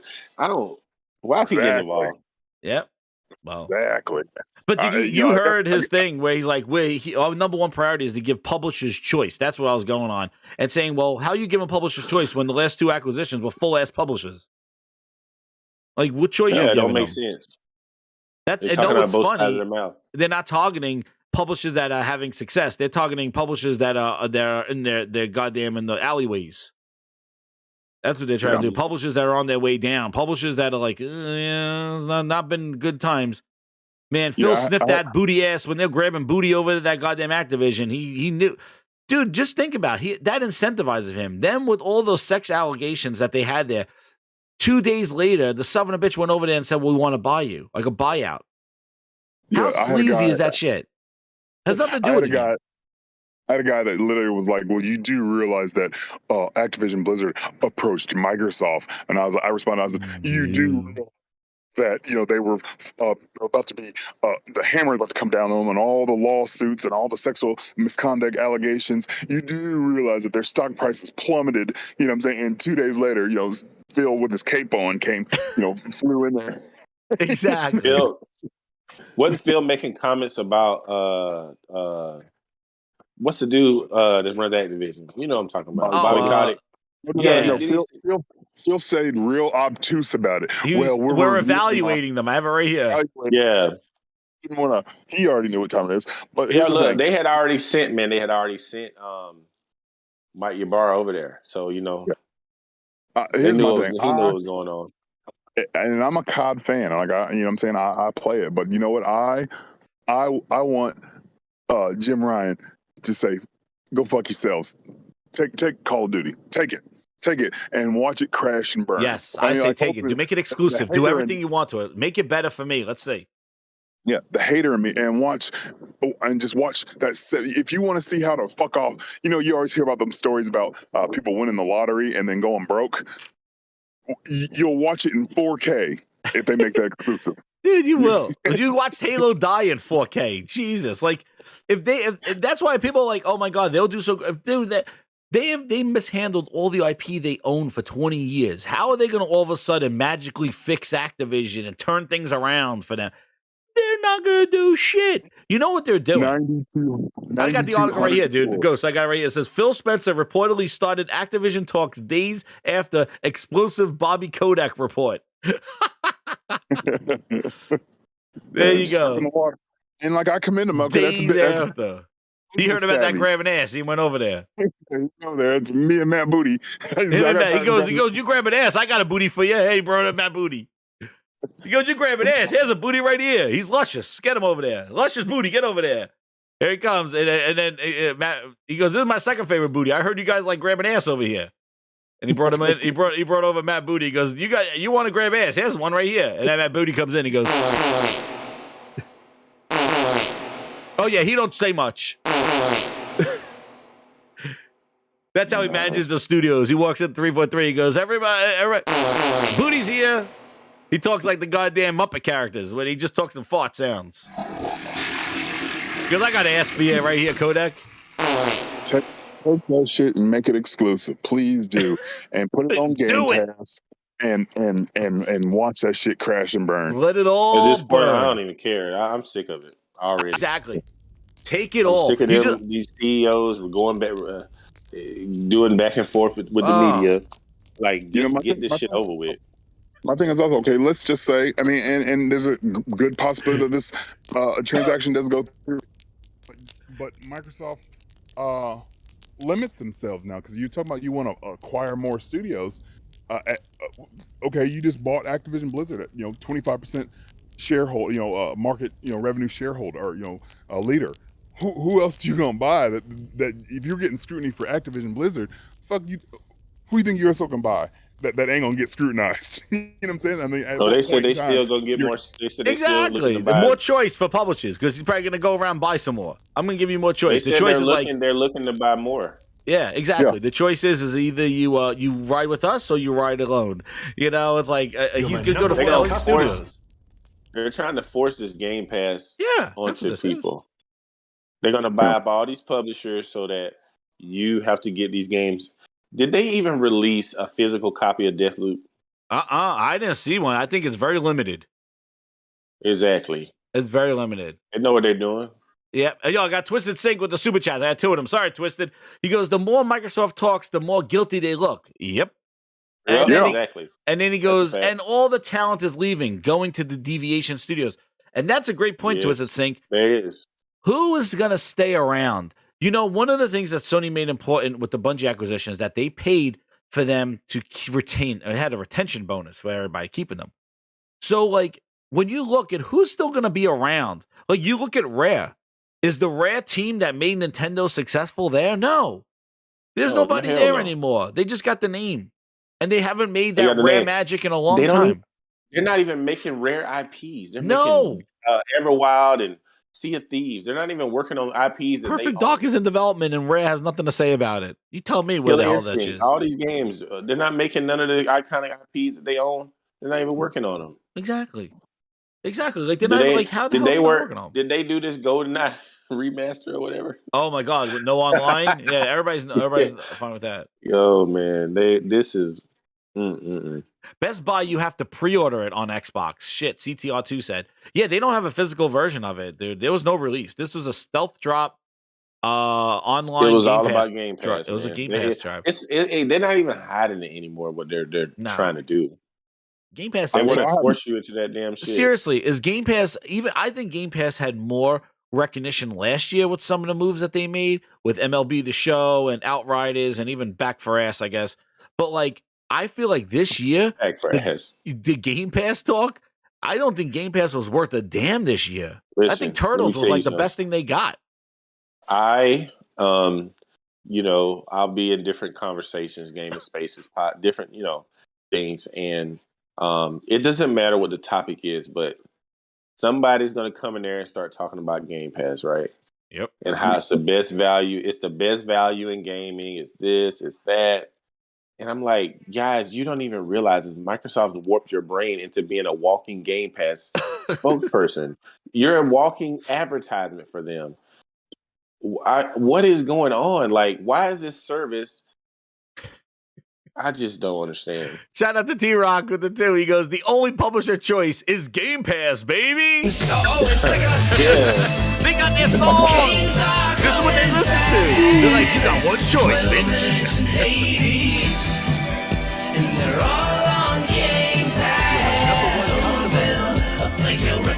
Got one choice. Want to play first and want to play last. Two crowns, true and true. It's all on Game Pass. That's your only choice, dude. That's it. It's all about choice. It's like they don't even. They're warping people's minds into thinking that this service is the only thing you'll ever need. You don't need to buy groceries. You don't need gas. You just need Game Pass. That's it. Yep. I mean, now, but real talk though, like, and I'm be the devil's advocate. Like, from the value perspective, they did a phenomenal job. They did a phenomenal job this year in 2022. Not this year. No. Hear me out. Oh, okay. So they Microsoft did a phenomenal job with the value proposition. Now, I'm not saying that it's correct, right? But what I'm saying is they really capitalized on people's, because gaming is huge, right? And so they offered you, and they made these promises of, day and date games and all these awesome, trailers and slideshows and thumbnails of all these supposed games coming, right? And then on top of that, $10, $15 a month. Now, I challenge you this, because you have those people that are like, well, I buy the games too. And I'm like, okay, so if you buy them, then what value are you truly getting? I mean, yeah, right. Then where's the value of Game Pass if you're buying them? If you spend 120, 180 a year, and then on top of that, you're buying games at, well, it's a discounted price. And so they have did a phenomenal job. Now, you got to realize, though, they did a phenomenal job with the 20 to 25 million people. Okay? Right. And 10 million of them are the most vocal idiots of the whole, entire planet. They're the ones that fly out for their rooftop parties. Right. So I'm going to commend Microsoft for influencing and going directly to people's pockets, because that's money talks, bullshit walks, plain and simple. And so they latched on to that aspect. They latched on to the fact that, economy's bad, coronavirus, money's tight. And so, hey, look what we can offer you. We can offer you all these awesome games that we don't play. And why buy them when you can have them $15 a month? You know what I'm saying? So they did a phenomenal job. Give credit where it's credit's due. I mean, you have to, because it's brilliant. It's ass backward. But is it? I think with the average consumer, I think most people still don't even know what Game Pass is. Exactly. I don't think it's that big enough to even do anything. It's not. It's not. They want to reach these hundreds and millions of people, billions of people. on their phone, on the cloud, and all these handhelds and these Tiger Electronics toys and all this other bullshit. But I mean, it's not working like they want it to. And one other thing too, I want to say, like in his and on Leap Pad and all this shit, Leapfrog. Oh, well, I'm going to do that next. Yeah, but last thing I want to mention on this whole thing is that also in that interview, he said this, and this was something that stood out to me when I was looking at this, is that he said here about the macroeconomics. So he says here about the real inflation, right? And he does say, Satya said the company is growing in some areas after adding about 70,000 workers during the pandemic. We're going to be more deliberate, he said. Microsoft will be taking the same medicine, which is doing more with less. Nadella said, we have many businesses that are really doing super well and will continue to grow, but we'll also be looking at what the macroeconomic situation is. More with less. Yeah, where did you hear that before? You want to know where I heard that? Yep. That's exactly. I heard it with Matt Booty, and guess where else? Did you hear it somewhere else? I heard it somewhere else. I'm going to pull that one up. More with less approach. But still charge you guys the premium. Yeah, still charge you $15 a month. Exactly. But we're doing more with less. They definitely doing more with less this year, because they ain't giving you no damn game. So yeah, well, that's what they're doing. More with less. And now let's see what else. Where else did I see this? Matt Booty said it, but guess who else said it? Oh my. Playground reportedly has a, quote, do more with less ethos, which has served them well when it comes to doing something they've reduced to a science, like Forza Horizon, but slowed progress when it came to something more ambitious like Fable. So, this whole more with less approach. Grindhouse exclusives. Do you hear that? This is the shit that they're saying. This don't sound exciting. As a gamer, does this sound exciting? More with less? No, that don't sound like. That sounds like what they want to do is cheapen the development and cheapen the game, but have you pay for it. Right. Have you continuously pay and pay and pay. Yeah, that's exactly. More with less. More with less. Grinders, who brings you this? Over 260 people. Hit that like button. Share it out. Look, who says it? More with less? More with less? Satya, more with less. It's an ethos. It must be a company slogan. It's a company slogan. You bet your asshole it is. It's a company slogan. More with less. And wait, let me ask you another question. How do you do more with less when you're buying huge ass publishers? That don't sound like you're optimizing. That sounds like you're buying a lot of fat. a lot of excess. Well, the reason why they're, like I said, the reason why they're buying these big publishers is because Game Pass is not catching on like they thought it was going to. Exactly. So now they're going to force the industry into taking this. They're trying to force buying these big, huge publishers and forcing the industry to conform to their business model because it's not happening. The consumers are not, buying into it. Exactly. So that's what they're doing. That's why when he said game like publisher choice, I'm like, you're buying the publishers, but like the industry has made their decision. They don't want to put their stuff in Game Pass day one unless they're troubled. They don't want to. Developers, less big publishers are putting their games in Game Pass. Exactly. You keep hearing from these developers saying, "Let's put them all." Our game doesn't fit in this model. You hear people like Callisto Protocol, stuff like that. I mean, it's a reason why they're not getting these deals. They may be approaching these companies with propositioning, payments for these bigger games to go in there, but they just don't see the value in it. Exactly. In long term, it may be detrimental to their game and them being able to sell a sequel. So why would you do that? Yeah, they don't. And that's why they stopped buying developers and went straight to publishers because they need to control distribution. See, if you just want a game to the platform for everybody just to play a game, they could do that real easily. Like, I think they could have they would have a better deal making Call of Duty exclusive than actually doing what the hell they're doing now. And nothing be wrong with it. Because they could buy temporary exclusivity like Sony did with Deathloop and stuff. The problem is that that's not their point. And that's the problem that everybody should have is that they don't care about bringing you the game of games. They want to own the distribution. That's why they need to buy the publishers. Because if it was just about bringing games, Phil had the green light. He was doing it. It's buying the publishers so they can control the distribution. So they can say, you know what? You're going on my cloud. They don't want to put their game on the cloud. And think about it too. You make a game, you want your game to be experienced over a 5G network on a goddamn cell phone? Like and then people say this game sucks. And it's like, no, it's really meant for a big screen, And also with this business model, you need games that fit that business model, right? So, single player one and done games are cool, but you need games that you can keep people in the service, So you also need to design games around the model. Exactly. So exactly. Now, when you force these games to go through Game Pass, because there's no option for no Game Pass or Game Pass. Everything Microsoft does is going to Game Pass. And then what's crazy? Everything they do is Game Pass. Yeah, boy says, do you think in the future they will block you from buying games on Xbox and rentals is the only way to play them? I think what they're going to do in the future, and this is one thing I wanted to say too about this. I think what they're trying to do is lock away IP so that if you want to make a game, that you have to go through them to kind of, hey, I want to make a Doom game. Okay, well, we're not doing anything with Doom. You could do it. Actually, that's how that's how Battletoads got development.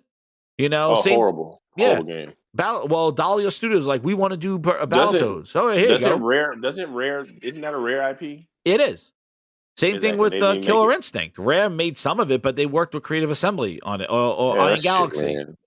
Which it's crazy. They did not make Rare make that game, just solely Rare make it.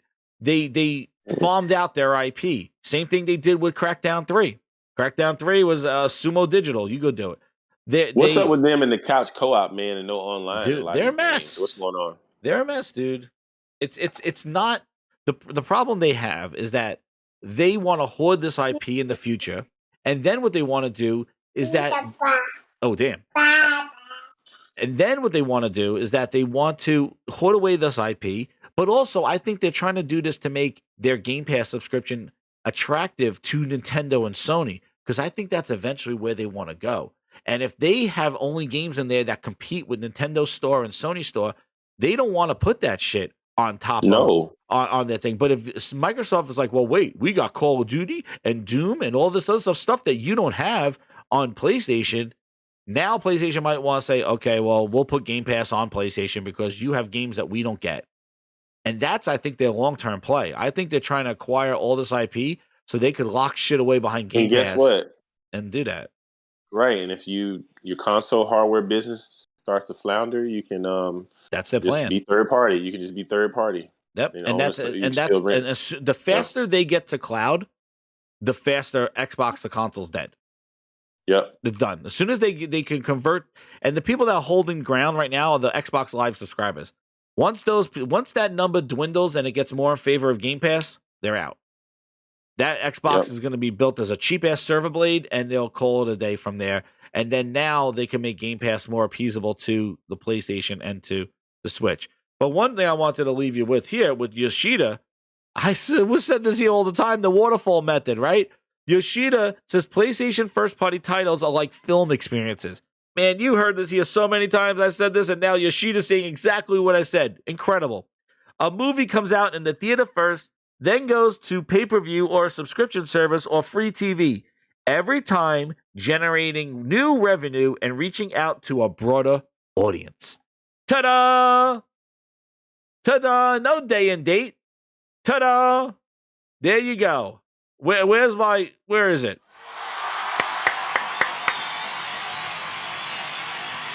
Simple as that. Spider-Man shot up to number 4 because of putting it on PC later on. Later on, dude. That's why all these people capping for day and date. All you're doing is signing your deathbed sooner. Because those games are going to drop off like Halo and Gears. They dropped off. They were on everything. Day and date everywhere. They dropped off faster than the previous versions. Meanwhile, and each time you prepare it for that thing, the game is not compromised. Spider-Man's not compromised because it's launching in PlayStation Plus. Oh, we got to make a subscription. Oh, shit, they're getting it for $1. We got to do something. Episodic, we got to do something. No, they don't have to do that. They could put the game out there for a $70 product and go, here it is. You don't like it? It goes on sale. You don't like it again? We'll put it on sale again. You don't like it again? It goes on the subscription. You don't like it? It goes on PC. That's it. Yeah, you're right. I think they have the business strategy they have is that there's multiple streams of revenue. Keeps the game in conversation by them doing this way. Launch it on PlayStation first, maybe later do it on PC, which I don't like, but I understand why they're doing it that way, and then put it in the service after that. But each time that generates a little bit of buzz behind the game, which can also generate some more sales. Yep. And while they're working on a sequel, right? Right. Day and date on this damn service is not. It's not where it's at. You get a bunch of eyeballs on day 1 and day 2 that you could talk about, and then those eyeballs go away. The retention's not there. And they see it with Halo. They're not happy with Halo, and that's what Brad Sam said. They're not happy with. Nobody was happy with Halo. But Halo is a perfect example of why they probably pivoted and go, oh shit, Halo sucks. So we got to do something. Let's buy Activision. They're grab assing over there. You think day and date on if they got Call of Duty and did it day and date, do you think it would ruin that too? As far as like, I think you mean if they put, I think. See, we're not going to really know until 2 years from now, but I do think that Call of Duty on Game Pass is going to, like I said, they have a problem because those guys just buy Call of Duty just to play that. They don't care about the value of all this other shit. So they're going to have to incentivize them to say the Call of Duty and Game Pass. Because think about it, if they're not going to put a Call of Duty, if they're going to keep Call of Duty the same in Game Pass, retail, and on PlayStation, you got to think then, well, why did you spend $70 billion just to put it in Game Pass? Because if it's the same game, like, you got to tell those people that traditionally buy it to subscribe. It's going to be that's a challenge because they don't care about the value of 30 games and cloud gaming. Because guess PC. what? They don't care.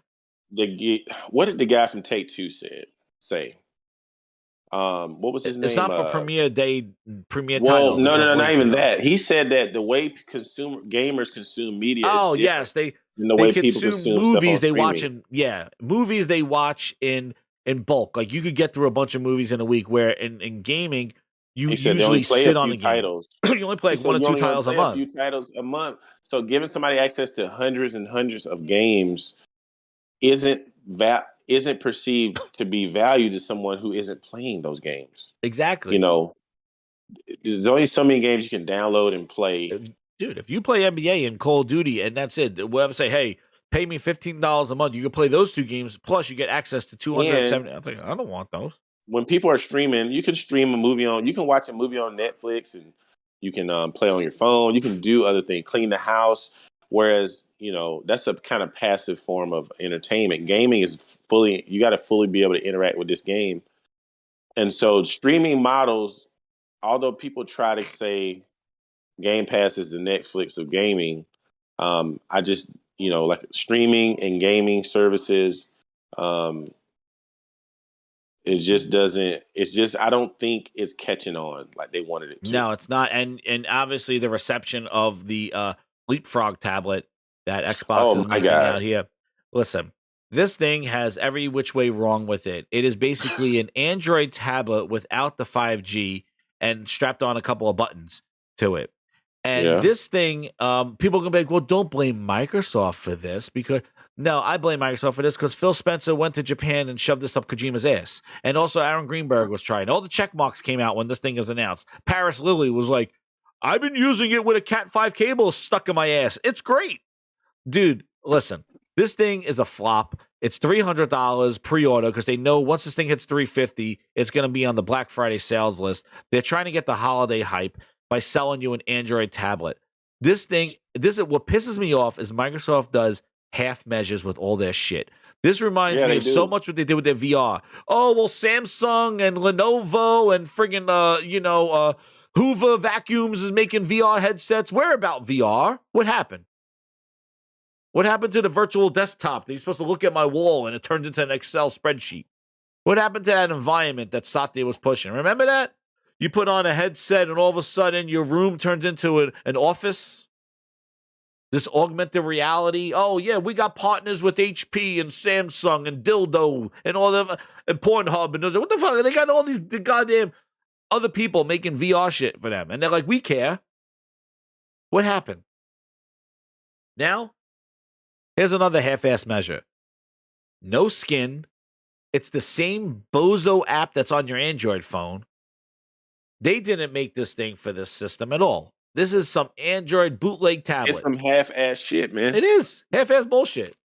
How do you make a cloud device without access to internet, LTE? It's supposed to be for when you leave your house. Well, once you leave your house, the thing's dead because you don't have Wi-Fi.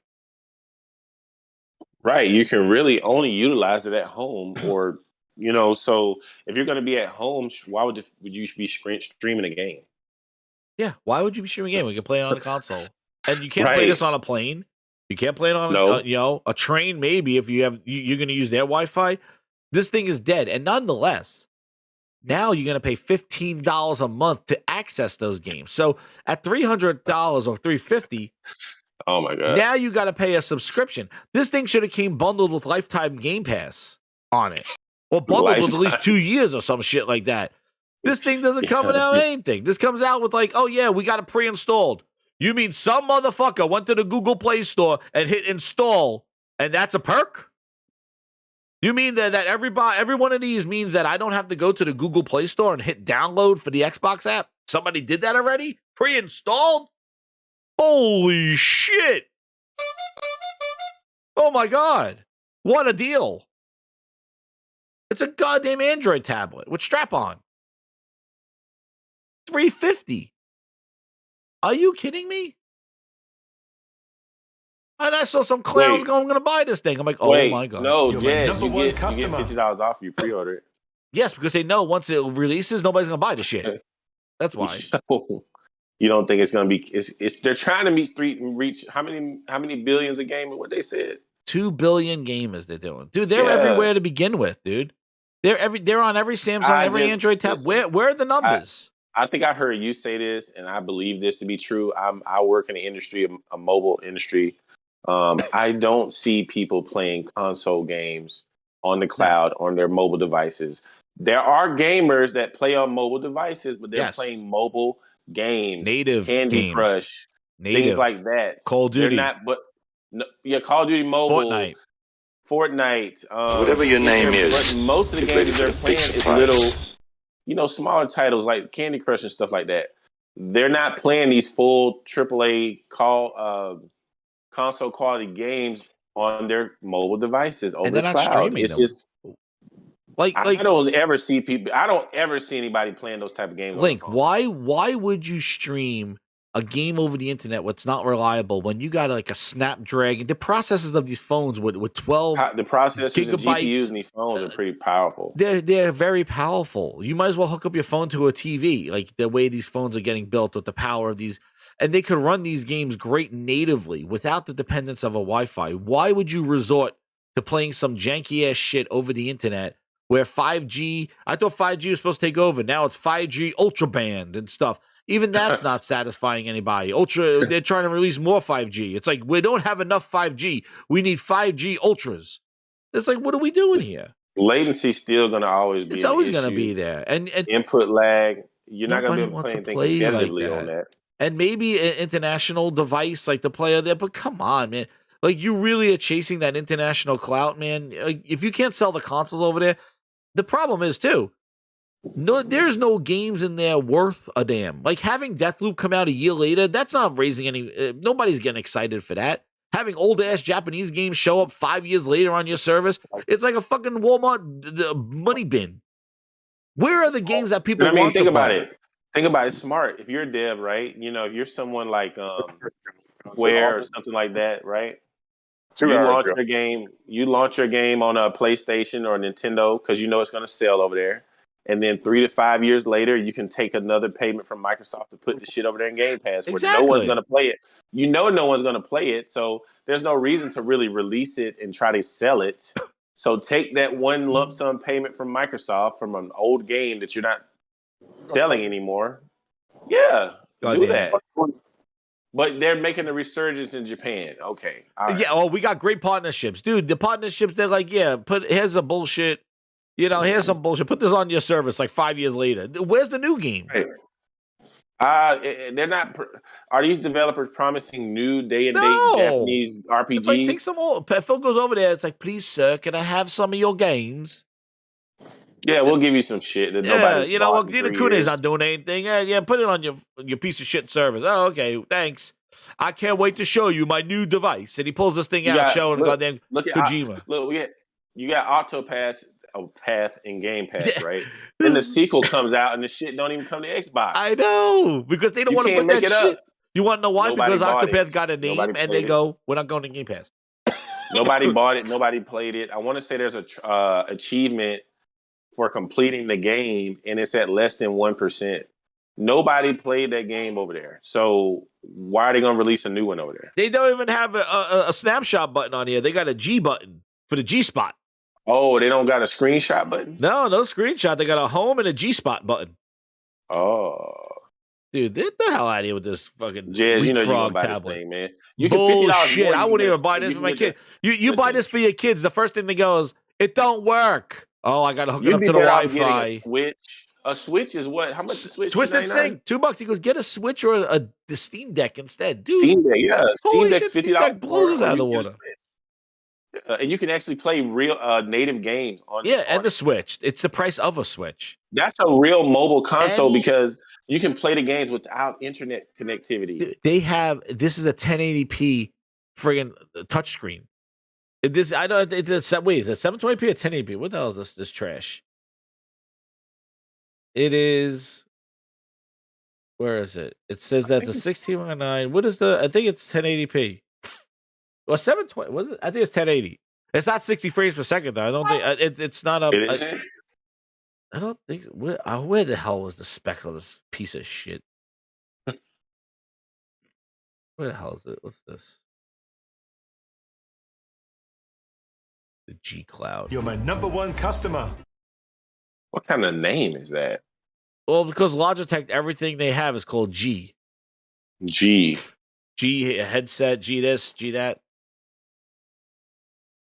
Thank you. Was that new? Oh, somebody wrote something. Oh shit! I'm gonna. You guys are wild in the chat, man. They're going crazy. It's 1080p. Thank you, Rob Gomez. It is 1080p. This is what I thought was hilarious. Play Halo Infinite. I'm like, people are not playing Halo Infinite right now. Who the hell's buying this to play Halo Infinite? Like, on the cloud, you know how bad you would perform on that thing? Well, you're fighting against bots anyway, dude. That's all that's in that game is bots. That's true. Look at this. The full. This is. Where is this? Here, where's G Clouds? Pre-order. Hey, look, they said it's easy. I read a preview and it said it's easily moddable. It's an Android tablet. You could put But what I'm emulators trying on to it. figure out, yeah, but And a weak ass CPU. Well, what I was thinking, if it's just mainly for cloud gaming, what difference would it make to mod it? You still can't run any native Xbox games on it. So where's you my can run segment? Android games, I guess. Get ready, guys. You're gonna get some clown music right here because I'm gonna show you the. Watch this. Hour battery. It runs off years for a true Xbox handheld device. This is made by Logitech, the Logitech G Cloud. Here it is, and it's much more than Xbox, I'll tell you soon. 7-inch 1080p screen, 12-hour battery. It runs off Android. It's Wi-Fi only. I know no 5G this version, but you can use your phone as a hotspot. It's an all-cloud device, but some games can be downloaded to the 64-gig hard drive, or you can use an SD card. All right, here it is. Wow. Yes, sir. You have Xbox Cloud Gaming, and I can play all my Game Pass games or Fortnite. You have Xbox Remote Play, and now I can play my home Xbox anywhere in the world that I have Wi-Fi. Hey, it's my Xbox. PlayStation Remote Play does not work, but I did download it from the Google Play Store just to show you. See, the controls aren't working yet. It's just a touch interface, but maybe soon. And then you have NVIDIA Force G Now on here, and Steam Link, so you can play your PC games on the cloud. That is crazy. You have the Google Play Store. You have all the Android apps that I have downloaded so far. The Logitech is pricing this at $299, which I think is pretty competitive. And follow Logitech G for more information on it. It's coming out soon. I've been waiting for years for a true Xbox handheld device. I have nothing to say to this except, what are we doing here? Are you kidding me? He basically just sold you an Android tablet. What? Like, what? It's an Android tablet. Oh my God. I'm beside myself. It's a friggin' Android tablet. It's a phone without a phone. Why didn't Microsoft make something instead of Logitech? Because this is Microsoft's effort just in VR. You know, one of the things, last thing I wanted to mention about this. You know what's crazy is I feel that, because remember, this cloud thing launched in what, 2019 in beta? So we're about like 3 years, 4 years, we're going to become a 4 year. Like, when the hell did xCloud launch? They don't even call it xCloud. Let me see. xCloud. It's like, it was, like, listen, this thing was like, xCloud was, where is it? Project Cloud. Project xCloud bundled in September 2019. Xbox, and then they changed it to Xbox Cloud Gaming with Xbox Game Pass. That's the name of it on the official website. Holy Jesus. And it's still in beta, by the way. It's called Xbox Cloud Gaming with Xbox Game Pass. That rolls off the tongue real well. And if you look, this thing launched in 2019 November.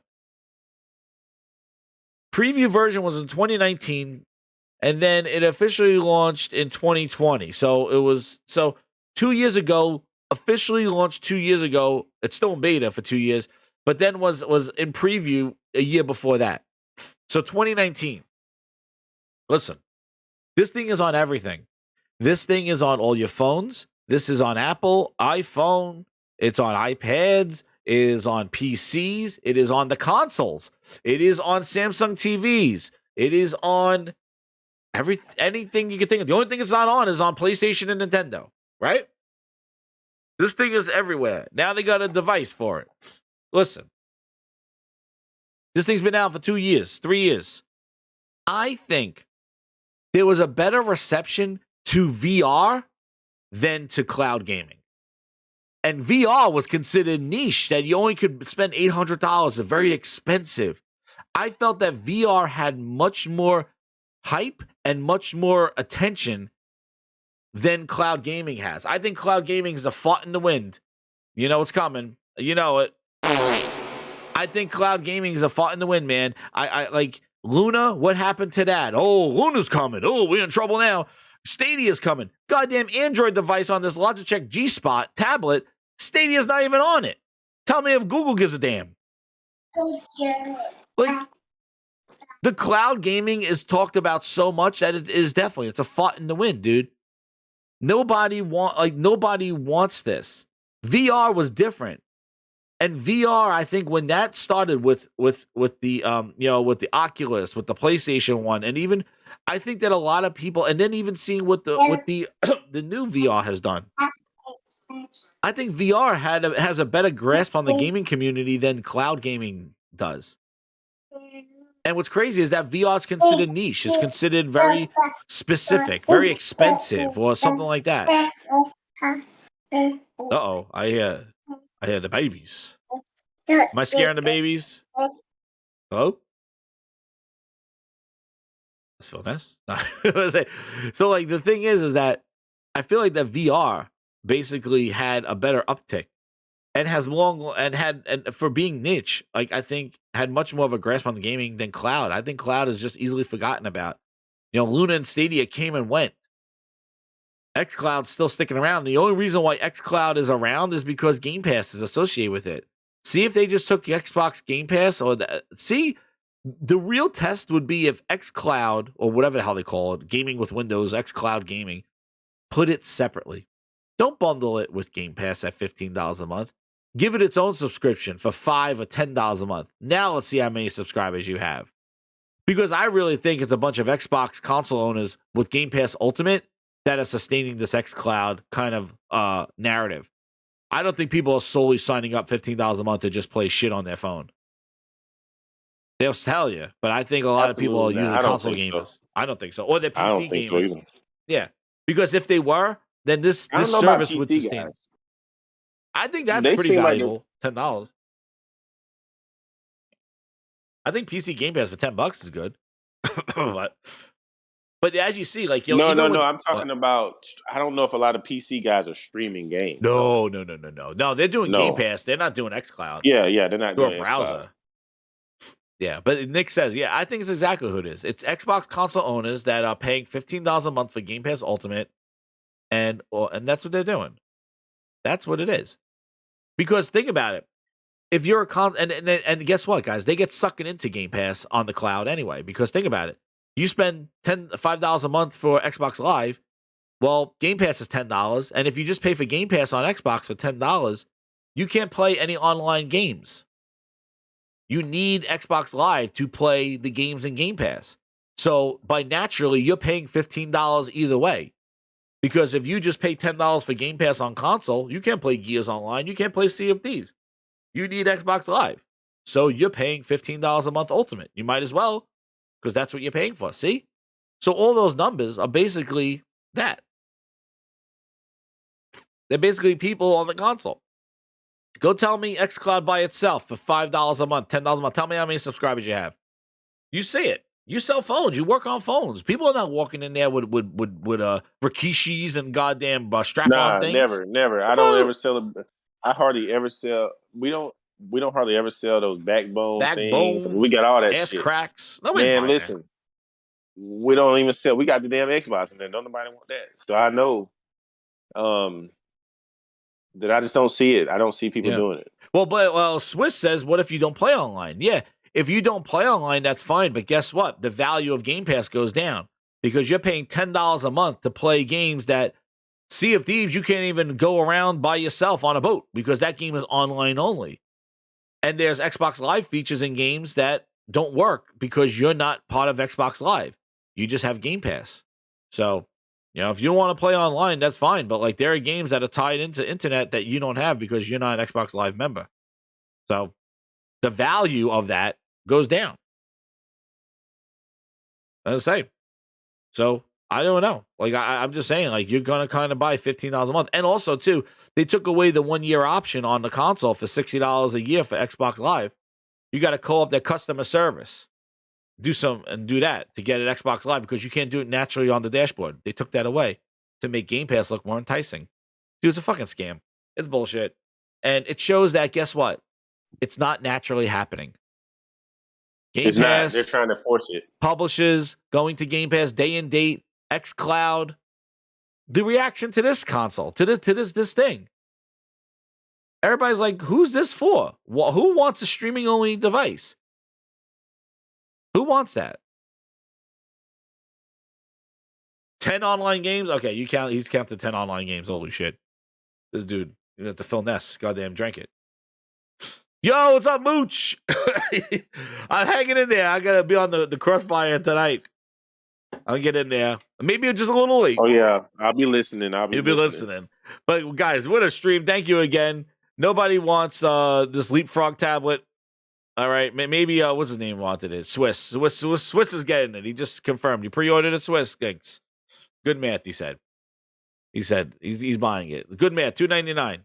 Make sure you get it before it goes up in price, because then it's going to be in the Walmart dollar bin by Black Friday. This thing will be forgotten about by after Santa Claus.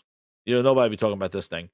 Logitech don't give a shit. That's why it's priced so high, because they're not taking a hit on this. They're like, no, we're going to give you some cheap-ass goddamn Android tablet without any networking to it, just some Wi-Fi. And it's not even a real strong Android tablet. But that's what they're doing, dude. But it just defeats the purpose of cloud, being able to use it everywhere, because it doesn't have any kind of cellular data option. Exactly. So you're tethered to the home. Exactly. If you're tethered to your home, you can just play it on your damn phone or play it on the console. Exactly. Or your PC or your television. This device is just not it wasn't well thought out. No. And it's not even a custom launcher or anything like that. Like, it's not even a custom app that Xbox made. Nope, nothing. It's just the app that's on an Android phone that runs on this thing. Same app you can put on your phone. Yep, same app. That's since it's running through the cloud, the hardware doesn't matter. Yeah, it doesn't. That's why it has such great battery life, because all it's doing is using your Wi-Fi. It's not running any CPU processing on that much on there. This damn thing is dead on arrival. Yeah. And they're trying it. They're trying this cloud stuff, though. They're pushing it. But you can already do this stuff on your phone. Have they ever given any numbers to how many cloud subscriptions people they have? just say billions of people are trying it. That's what they say. Just like the 70 Halo. Okay. That's it. Trust me. Trust me, I'm not a crook. That's what they say. And that's another thing. I was going back, and I was looking at, when Xbox Live was growing and stuff, they made a point every time saying what their subscribers were to show the growth. They're hiding numbers left and right with this thing, making bogus ass statements like more people play games. Yay! Our data shows more people. And that's the thing.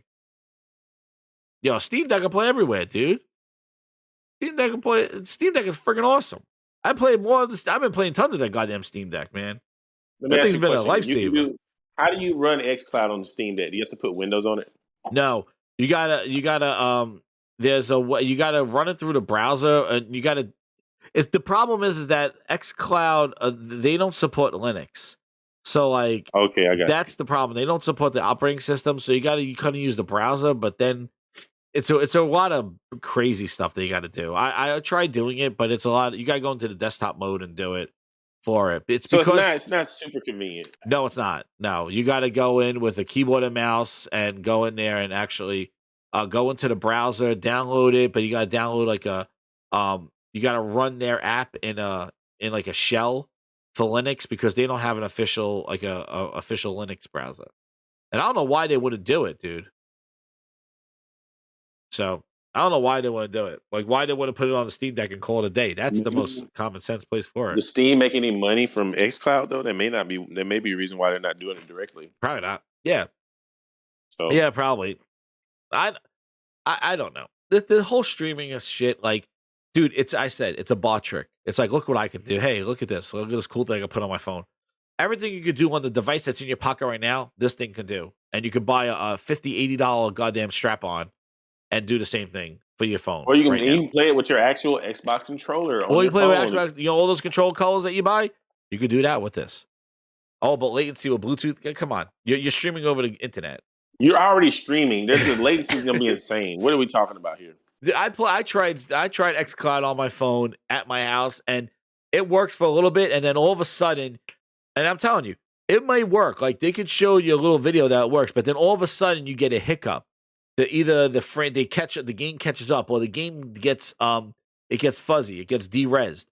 As soon as that happens, you realize this is not the optimal experience. Because think about it, we count frame rates when you play on a game, like if it stutters or something like that. Imagine you playing a game and you don't know when it's going to kind of like de-res or catch up, or you get the warning sign saying your latency is hitting there. It's not optimal. Like, it's okay to kind of check in and something like that, but you're not going to sit there and play a half hour of 20 minutes on a goddamn phone like that. It just doesn't work. Even for the streaming from my console. Like, I try it and I'm like, yeah, it's cool, but like, I know that I'm not playing the right way, and like it will have like you'll have artifacting, or it's not the clearest picture, or you'll have some sort of catching up where the video stream is catching up. It's just not optimal, and you know I don't think it's gonna bring in any gamers like, oh my god, this is the next evolution of gaming, because it's not an optimal experience for gamers. It could deter people from gaming. Oh. All right, message word off, guys. I want to say thank you, everybody, for coming on an awesome stream. Yo, Link, Ghost, thank you so much for coming on, man. What a surprise. It was great having a conversation. Save my voice all this stuff. But I want to thank you for all the discussion and things like that. And grinders, hit that like button, share it out. I'm going to be on the Mooch's show later on tonight. Maybe a little late. We'll see. We'll see if the medicine wears off. But without that, I'm gonna leave you with I'm gonna leave you with some comments from Booty. Oh, damn. And we're gonna leave you with a good old song. Good night, everybody. Hit that like button, share it out. Welcome to the Grindhouse. Thank you for all the new subscribers, new VIPs, and the chat in the Grindhouse. Talk to you guys later. See ya. Oh, and second us too. Games are coming fast. 12 minutes and 80s. And they're all on Game Pass. Some of them are like a Requiem. What to play first?